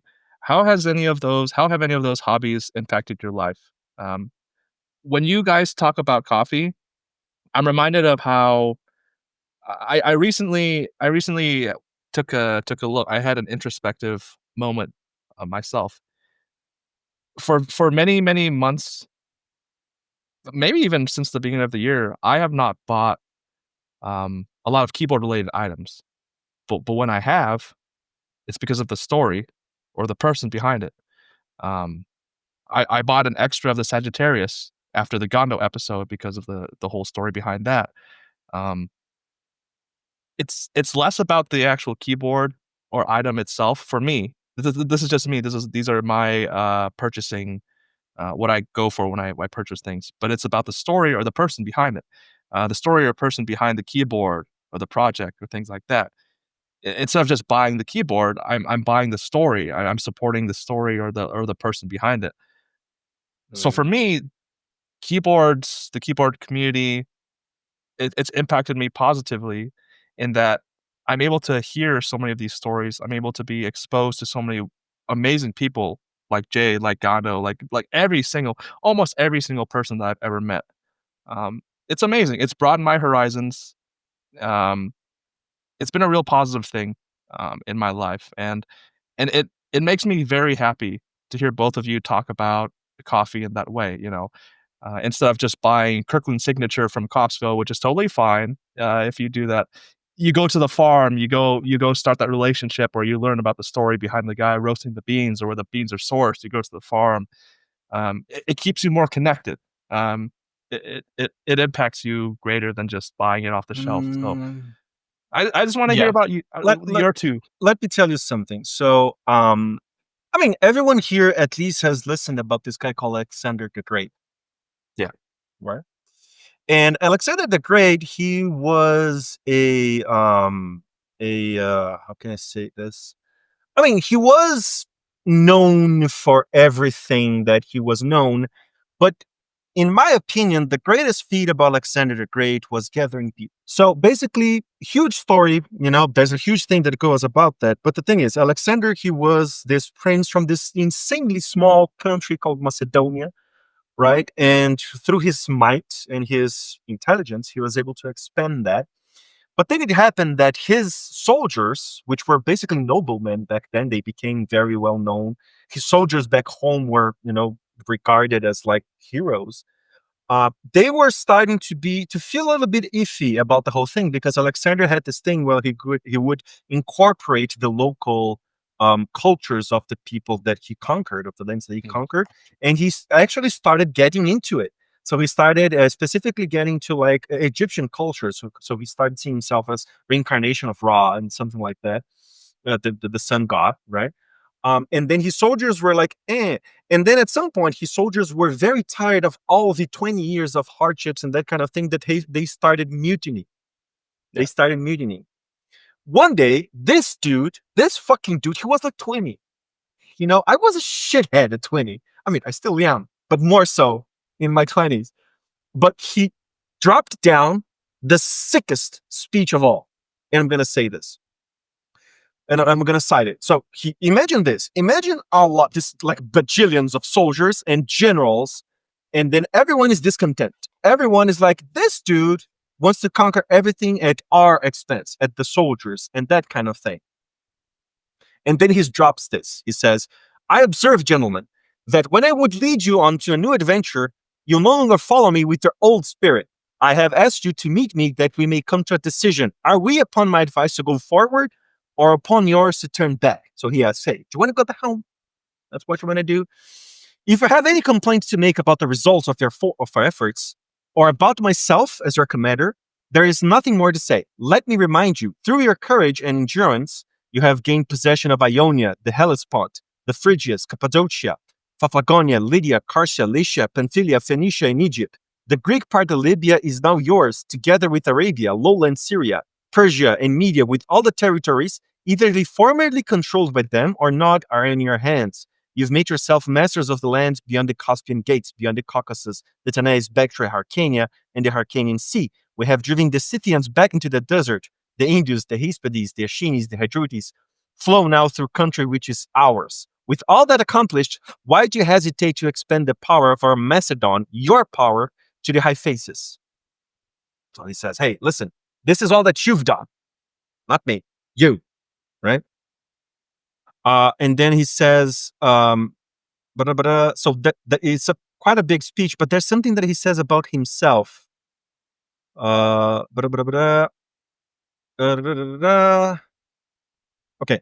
But if you turn your back now, there will remain unconquered many warlike people between the Hyphasis and the Eastern Oceans, and many more to the north one in the Hyrcanian Sea, with the Scythians too, not far away. So if we withdraw now, there's a danger that the territory which we do not yet securely hold may be stirred to revolt by some nation or other we have not yet forced in submission. Should that happen, all that we have done and suffered will have proved fruitless, or we shall be faced with the task of doing it over again from the beginning.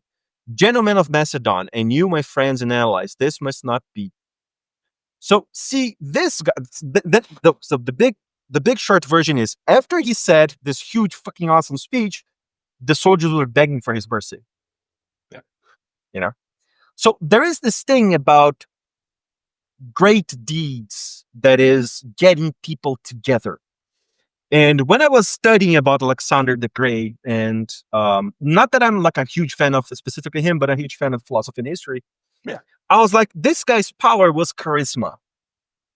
And that was the power of many of the like statists and people that we hear about, even the bad ones.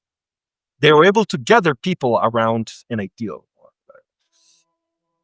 So hobbies, the keyboard community, coffee, and that kind of thing, they become something on that front. You know, you get to interact with people that are more intelligent than I am, which is magical in it. People that have different life stories and people that know shit. I mean, look at Jae. Jae worked in IT in the banking sector. I'm pretty sure he has lots of stories and lots of experience, right? I reach over to those people to ask stuff. You know, specifically one day, knowing about Jae's background, I reach out to him to help me with a student.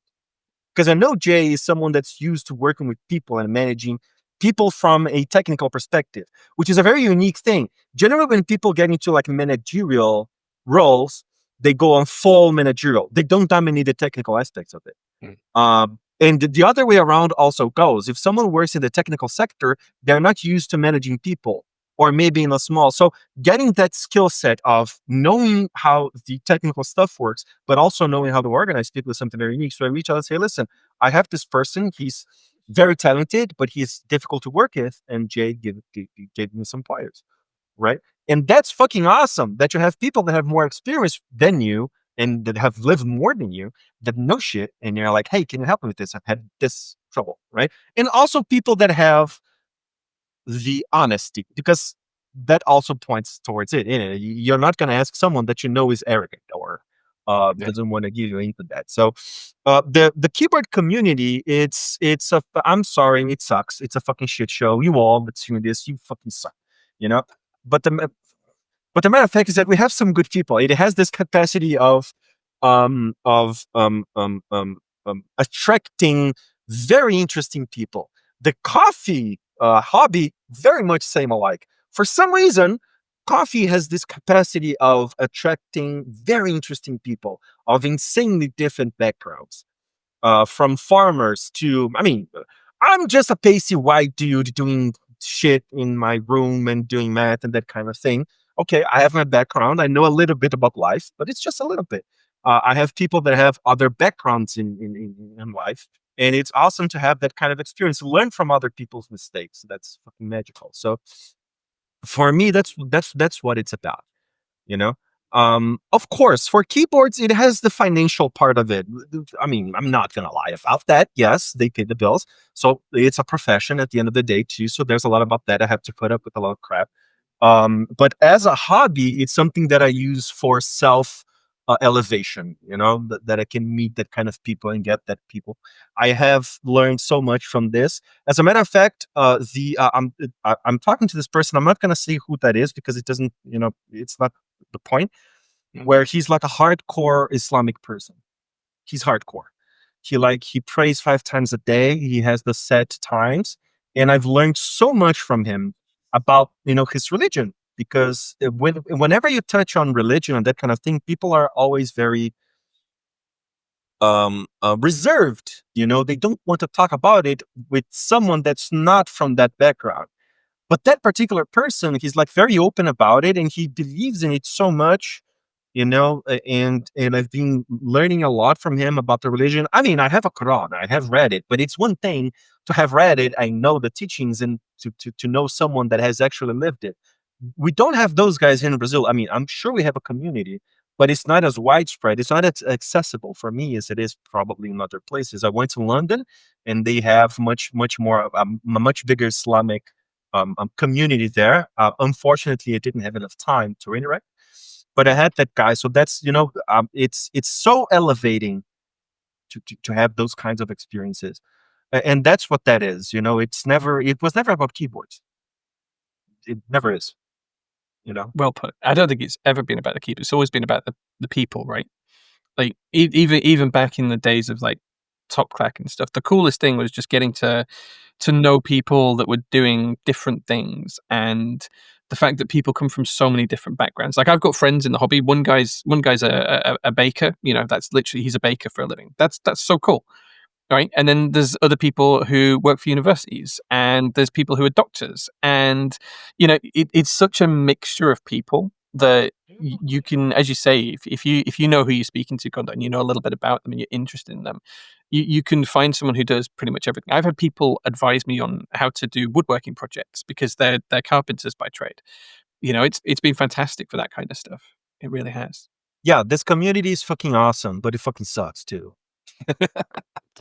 Hey, every Well, time the sucky side's small compared to the awesome side. Yeah.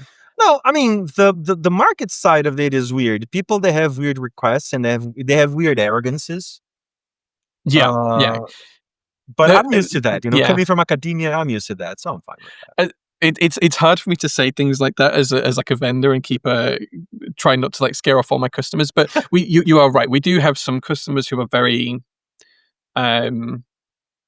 what's the right word? We have a lot of customers. No, I'm gonna say it for you. I'm gonna say with the truck. You're fucking assholes. Okay, that's what that is, because you have absolutely unreasonable requests or unreasonable standards for, and vendors. They have exacting standards. More often than not, vendors go, listen, the thing that you want doesn't exist. Not to that level. This is German-made plastic overpriced pieces. This is the best that it can get me. This is the best in the world. And it's like that. It can't get better than this. No one does it better than this. Shut the fuck up. That's what that is. Jae doesn't want to say it. I'm going to say that. Okay? Woo! I love it. But yeah, people in general, they have unreasonable requests, and that fucking sucks. I have these people. That's only a small percentage. It's not like, that's not like 50% of our customers. But they're fucking that's loud. Like the 1%, right? They have so much time and nothing to do. It's surprising. I have someone who works here at PT with me called Mel, and Mel is she's amazing and she's fantastic. She manages a warehouse. That's her job. She's warehouse manager. She packs all the orders and stuff like that. And she kind of like, she has no patience when it comes to people demanding things like that. So she sees some of the requests sometimes that I get through. For customers, she's like, if the only thing I had to worry about in life was the shade of brown on that piece of plastic, I'd be a lot happier than I am. And then she'll storm off in a huff and she'll slam the door behind her. And it's like, yeah. I mean, I've got to write a really nice email to the customer. I'm really sorry you don't like that shade of brown. Yeah. That is the shade of brown it is. It's difficult at times. Yeah, but she's got a very different take on it. She's like, I love it. Tell them no, Jae, and she'll slam the door as she storms off. She's annoyed for me. Yeah, I mean, she's got a point. She got no time for shit. I don't have time for other people's shit. I'm nor the inclination, and I don't have the time nor the inclination. Jae doesn't have the time, but he has the inclination. He's that kind of person. So Thank you so much. You're a fucking godsend. We need you. Not my thing, though. If you come to me with if you come to me with an reasonable request, I'm gonna send you to fuck off. That's what I'm going to do, as I've done before. Do you know what's really nice, though, Gondo? When you have that type of customer and you say, and you do sit them down and you say, okay, this is how, I don't know, I've picked on the color brown, but this is how browns work. This is how anodization works. This is how color matching works across different materials and plastics. And they go, oh, I didn't know any of that. Thank you for explaining it to me. And then all of a sudden they're really happy with it. Because you're a nest in no, but it's nice to educate and share that education with people, right? Because I was the naive idiot at one point that didn't understand how anodization worked or color matching worked or whatever, and I've learned that, and it's now nice to share that information with other people. So when someone does get it, it is a really nice feel good story. Long life to you, man. We need you. We absolutely need you. I don't have that. Oh shit. I think you'd get on well with Mel. I think you'd get on really, really well with Mel. Yeah. Fuck yeah. Mel? What's her name, Mel? DM me. Let's go. Let's talk shit about people. I'll Awesome. put you guys in touch. Please do. Yes. Come on. Let's do that. Let's do this. Let's be angry together. She got really angry a couple weeks ago. We get like as most businesses do, we get cease and desists and all kinds of stuff like quite often. And she gets really angry when she sees that kind of stuff. She's like, but that's bullshit. She's like, that's nothing to do with this company. That's nothing to do with them. They can't claim that this color is theirs and blah blah blah. And I'm like, yeah, but we kind of have to listen to this and we kind of have to do something about it. Yeah, and she's like, no, I'm not going to stand for that. And she'll get on and like. And be she'll be my anger for me sometimes, which is quite nice. She gives me that cathartic response by being angry for me. Tell them to the judge. It's like those anger translators. I remember when those videos were popular. But I want to give Jae, I want to give you a platform to just talk about how, since we talked about mainly three things, not so much keyboards, but if you want to talk about how either exercise or the coffee hobby or the keyboard hobby has impacted your life, please go for it. Oh man, like my problem is similar to Gondo's. Like I get addicted to things really easily. Yeah. So I'm just grateful that life's given me the opportunity to have these outlets and to have these things, like whether it is collecting keycaps in every goddamn colorway that you can think of, or there's like a whole collection of watches back here and so I'm just really grateful that life's given me the opportunity to explore those. Like just in general, like it's hard to put into words how cathartic and how much of an opportunity that's given me to not be kind of stuck in a kind of world where I can't explore those freedoms. Like I'm just really grateful for that. Keyboards has been a massive outlet for me, and it's taught me so much about myself in that kind of respect as well. Before keyboards, I think I just didn't. I was so nervous about being in hobbies and about picking up new things because I was like, well, I don't know anything about it, so where do I start? And I think keyboards was the first one where people were just so welcoming and so open to sharing information that it's kind of allayed all my fears of getting into new hobbies now, and that's kind of opened the floodgates and allowed me to just be who I really am and who I always was, without having that fear of, oh, what if I don't get it right away? What if I don't understand it? What if I don't know how to roll the dice in Dungeons and Dragons? Or what if I don't know how to brew my coffee? Or whatever it might be, whatever that fear is of delving into a hobby, it's given me that confidence that I can open up to it and be part of it. And that's been partly thanks to every single person I've ever interacted with within the hobby. They've all built me to be the person I am in some way, which is really nice. It was one of the main reasons why we started this podcast, just to get people on, to share their stories, and to show that while we may have different things that we like or enjoy, at the end of the day, we're all part of the same hobby. We all love the hobby, and we can cast our differences aside and just enjoy it. Just have fun. The good keyboard friend of the week, we like to give you, the audience, and the guests, or whoever, the opportunity to shout out people that have done something positive in their life, whether it be keyboard related or not.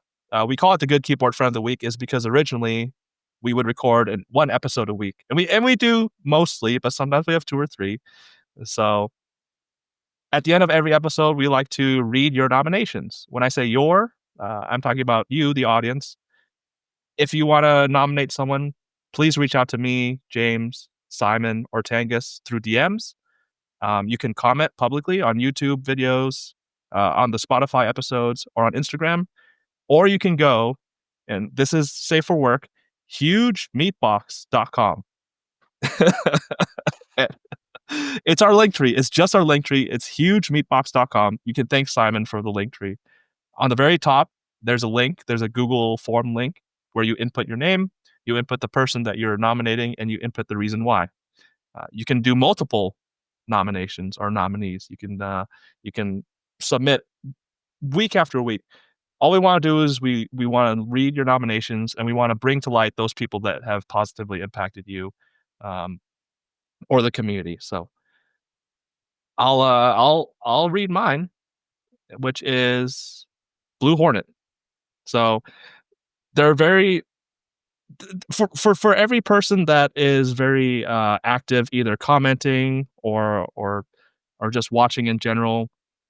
There's others that support in the shadows, and there's some people that do both. I first met Bluehornet on a Blacksimon stream. He was a watcher, a regular watcher. I think like a year and a half ago, 2 years ago. I'm sure he's been watching for a long time. When October 2023 happened in the Blacksimon community, everybody pitched together and they surprised me with the Muramasa, a keyboard made from James, Masterwork Joms, Taiwanese James. And one of the donators, so you could either donate money or you could donate parts to the project. Bluehornet was one of the donators. And the cool thing was every single donor for the Muramasa, their names were embedded, what's the word? Engraved? Engraved, thanks, Jay. Engraved in the inner weight of the Muramasa. So Bluehornet's name, along with other people, are engraved on the inside of the Muramasa weight. Not only is he super supportive of Thoktober projects and Blacksimon and people in general, but he's always been super supportive of the podcast.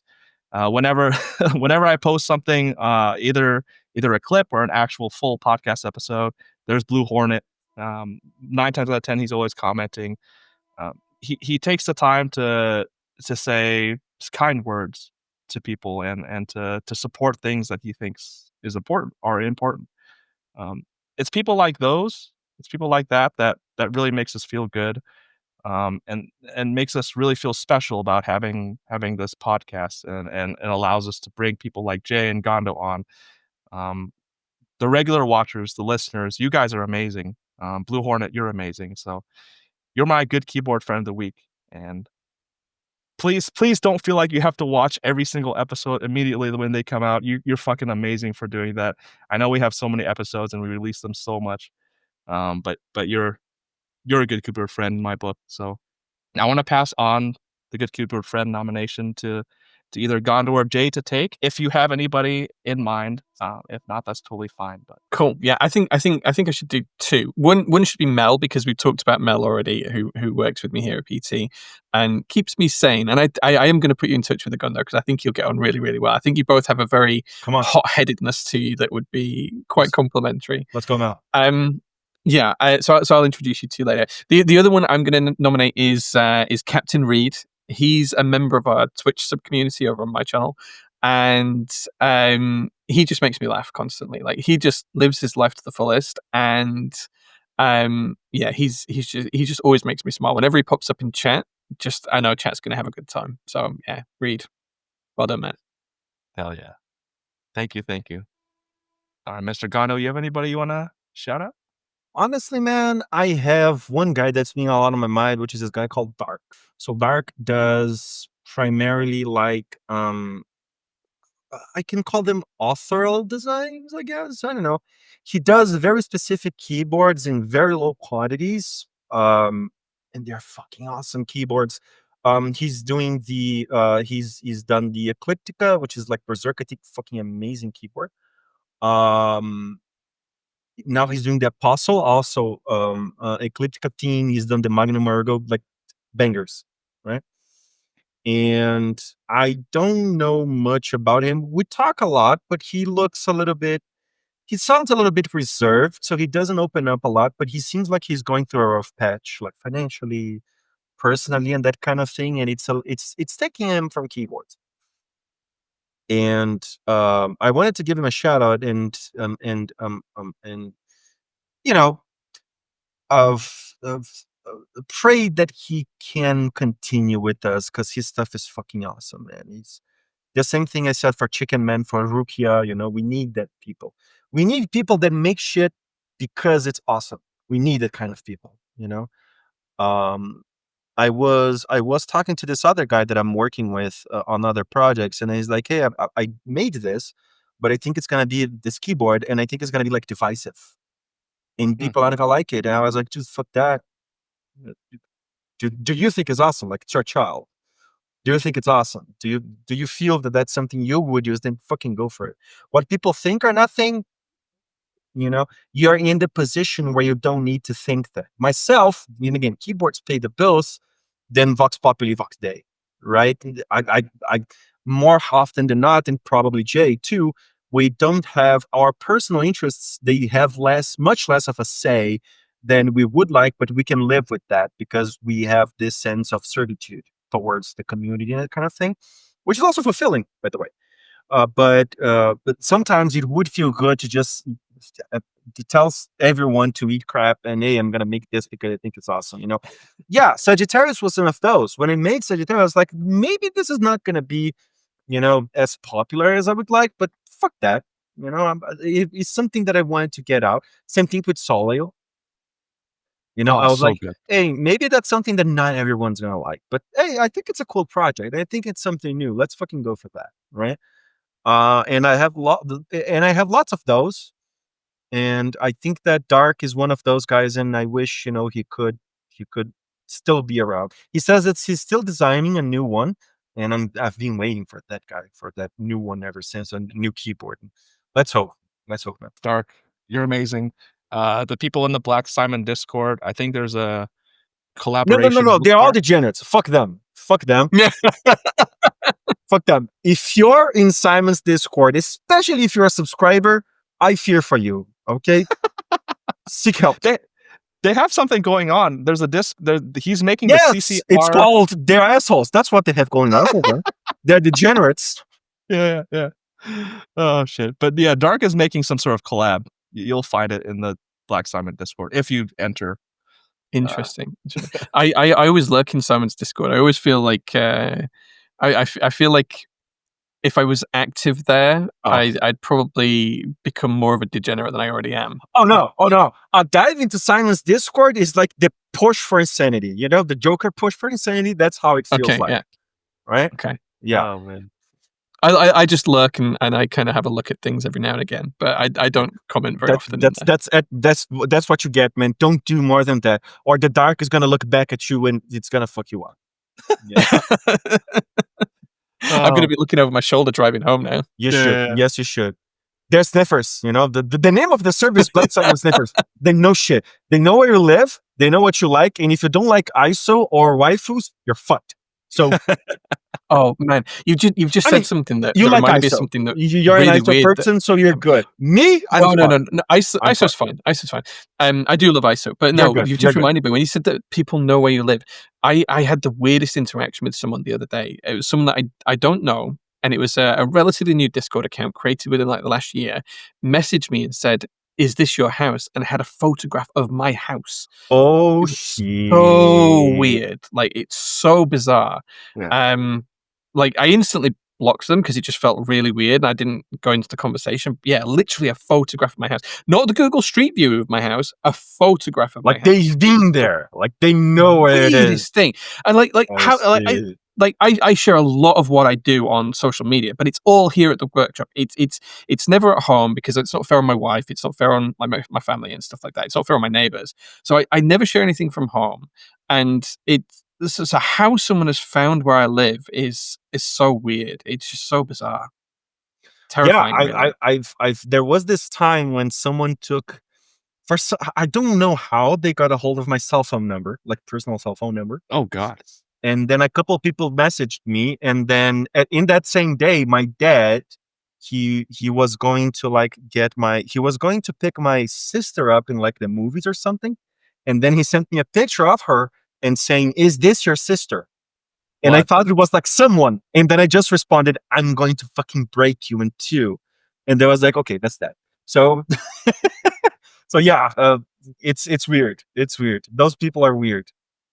Yeah, like I'm all for people coming to the workshop, but guys, like I need some privacy. My house is my home. It's not for everyone.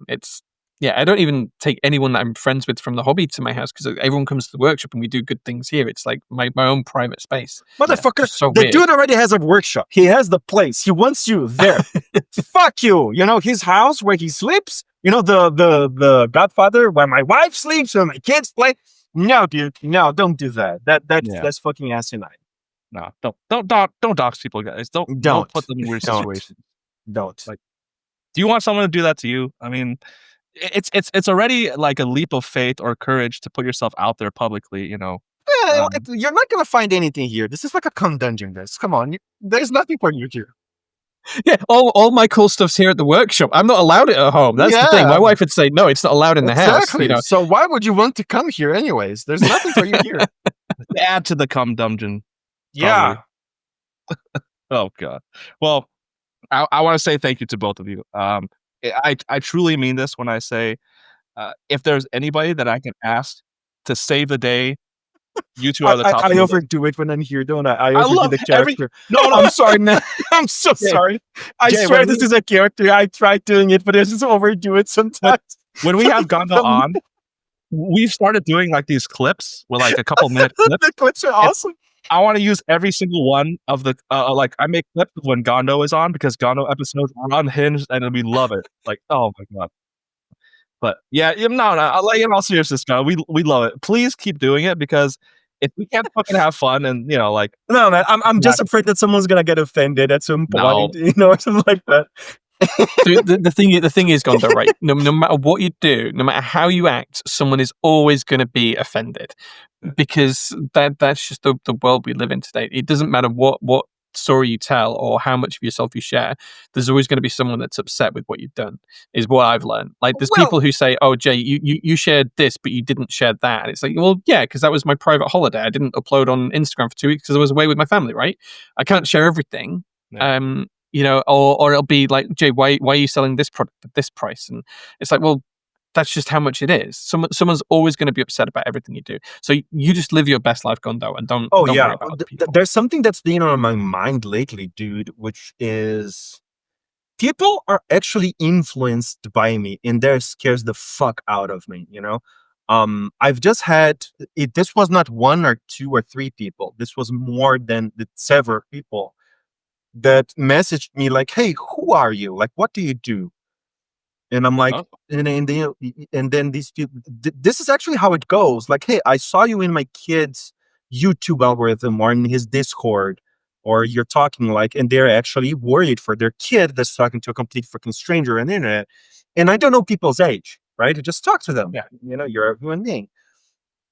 And then I'm like, there was this guy that he said this ipsis literis, right? Says, "Okay, so my kid said that he wants to be like you." And I'm like, "What does that mean?" And I said, "Well, he said that you're like a doctor or something, and that you do this." And I'm like, that scared the fuck out of me. I was like, I actually have power over that kind of thing, So I've been a lot more this year specifically. That was not 1. This was not 2 times. I'd have people coming from me like, "Hey, do you think I should do a master's? What is your opinion on professional setting or whatever?"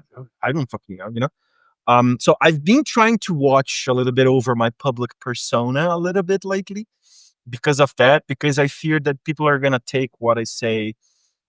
Not think they are, but they do actually take what I say somewhat seriously. I'm like, I should, be a little bit more professor, because that's how I am. I'm professor. I was built for that. So in person, I'm actually just cool and chill. But I try to make this character, but I overdo it sometimes, and I'm like, I should tone it down a little bit, man, because people are actually watching me. But yeah, it's weird, man. It's fucking, it's magical. Honestly, it's weird. And then there was this guy that says, so this guy was talking, and he says, "Well, so you sell keyboards?" And I'm like, no, I don't. I like design them, right? And then he's like, "Well, okay, how do you do that?" And then I sent him one of my streams, like one of my YouTube streams. Okay. And then like a week later, he's like, "Hey, how can I like learn that?" And I'm like, that's like, he was just the commonplace guy, like Bob. He was just like Bob, I said, "Listen, this is, I wouldn't say that it's complicated because I don't want to gatekeep it, but you're probably going to spend way too much time to learn this, for whatever. I don't know. He was not a keyboard person. I think it was his daughter that was actually the keyboard person, the keyboard child." And it was like, "Well, the thing is, I wanted to use this as something in common that I could use to the thing that we have, me and her, so that we could pass time the bond, together." right? To bond together, yeah. yeah, bonding time. And I'm like, that I don't know what to say. What do you want from me? I guess. And I was like, well, how do I do that? So that kind of thing scares me the fuck out of. Honestly, I'm very scared of that. I was talking to my therapist, and she was like, you should actually watch what you say around, because if people are actually watching you, if you step over line, you're gonna be fucked off. And honestly, I don't mind that. What people think of me, that's not something that I'm especially worried about. But I do think about the fact that whatever I say, people are gonna take as some sort of north, it seems. So I have that kind of influence. And then again, I don't know how to deal with that. I absolutely don't. But hey, it's good, I guess. I don't know. So yeah, anyways, that's just something that I've been mumbling over in my mind, and I'm trying to watch a little bit how I behave in public over there. Ladies and gentlemen, just listen to Gondo when he talks about anime and hentai. Nothing else. That's all you need. No. Kids only have sex when you're married. Okay. That's how it goes. Only when you're married, and safe sex. Okay. And don't do drugs, like 40%. Don't do that. There's no coming back from that.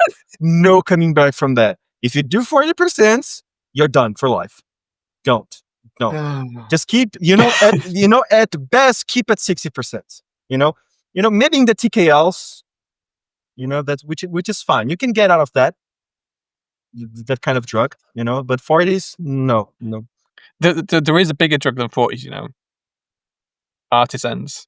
Artisans are the bigger drug. Oh, they don't do resin. That's a whole thing. Don't I actually had a Vietnamese artisan maker. Hey, he's got some PT keycaps. Nice.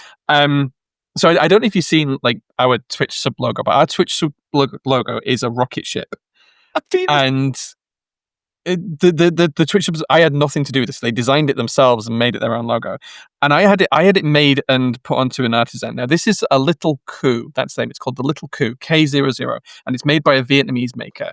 And it's got the little logo on the front. Oh my god, I see it. Oh, Gondo, we need that. We need one of those. It's got a little rocket ship on the front. Yeah. But this is the Little Coup. Mm-hmm. It looks like mine. So I had that made for them, which is quite cool. Oh. But yeah, artisans are another whole. Yeah. They are just, it's so deep. Like I have so many of them. And Yeah. I've been playing with this one from GMK. It's not really an artisan, it's just a novelty keycap from GMK from the meetup they did a couple of months ago. Yeah, but I have some to open here from Alpha Keycaps. Oh man, yeah, they're just nice. Oh, I've got another one from Alpha Keycaps. We're doing Midnight Rainbow Round 2 soon, and I was digging this out because he did this for me a few years ago for Midnight Rainbow Round 1, which is really cool. Hell yeah, that's so awesome, man. Nice. I didn't realize that he was Indonesian, so thank you for supporting our Indonesian brother. Oh, well, the little coup is from Vietnam. Oh. I don't know where Johan's based. Actually, yeah, he's Indonesian. Yeah, he is. Yeah. Surabaya is the city, I think. Yeah. Hubert is trying to take the little coup from himself. Hey, it's not us. The little coup, that's Indonesian, man. That's not me. That's not who. That's Indonesian. That's what he's trying to do. I see you, man. I see you. I do have some more little coup stuff somewhere. Like that was just the sculpt that I commissioned. Yeah. But he did do another one. He actually commissioned one. Pretty small. There's different colors. Yeah. Well, it's got the Twitch sub logo on it. It's got the little rocket ship on the front. Such an addictive drug, man. That's not. It's holding the rocket ship. Kids don't do resin. Kids don't do resin. Resin will fuck you up. You will sell shit at home to buy resin. You will fight with your parents. You will lose your relationships. Don't do resin. Don't do resin. I can't find the other one. The other one is the other one is kind of like it's like half the skeleton underneath, but so it's like cut down vertically down the middle. But it's quite fun. It's quite fun. Nice. Again, thank you two for making it my Saturday morning, Saturday afternoon, whatever it is. It truly, I never take it for granted the fact that you two are always down whenever we reach out. I ladies and gentlemen, please support Gondo and Jae if you can. It doesn't have to be monetarily. Watching their streams or just listening to, or having your ear on the ground to realize what things they're working on. GMK Midnight Rainbow Round 2, Gondo's many different projects that he's hopefully coming up with, the Praxis EC, stuff like that. please support these two fine, distinguished gentlemen. I love you guys, and I don't think distinguished is fair. I think that's overselling us. Yeah, that's absolutely overselling, man. I just like rectangles. That's it. That's heavy metal rectangle. We're just rectangle degenerates. That's all we are. Pretty much, yeah. I just have this very special set of skills. I design rectangles. That's what I do, and people like it. Then again, complete asshole, and people still want to see what I have to say. Especially reminds me, kids. Then again, kids want to do what I do, and I'm a kid. No, fucking doctorate, engineering. Come on, kid. Just be an influencer. Do TikTok or whatever. That's much better these days. so, fuck with that, ladies and gentlemen. Thank you for being. Thank you for watching and listening to another fantastic fucking episode. On behalf of me, Jae, Gondo, Blacksimon, James, and Tangus, we'll talk to you next time. See you guys. Keep away from 40%. Goodbye. Ciao. See you guys.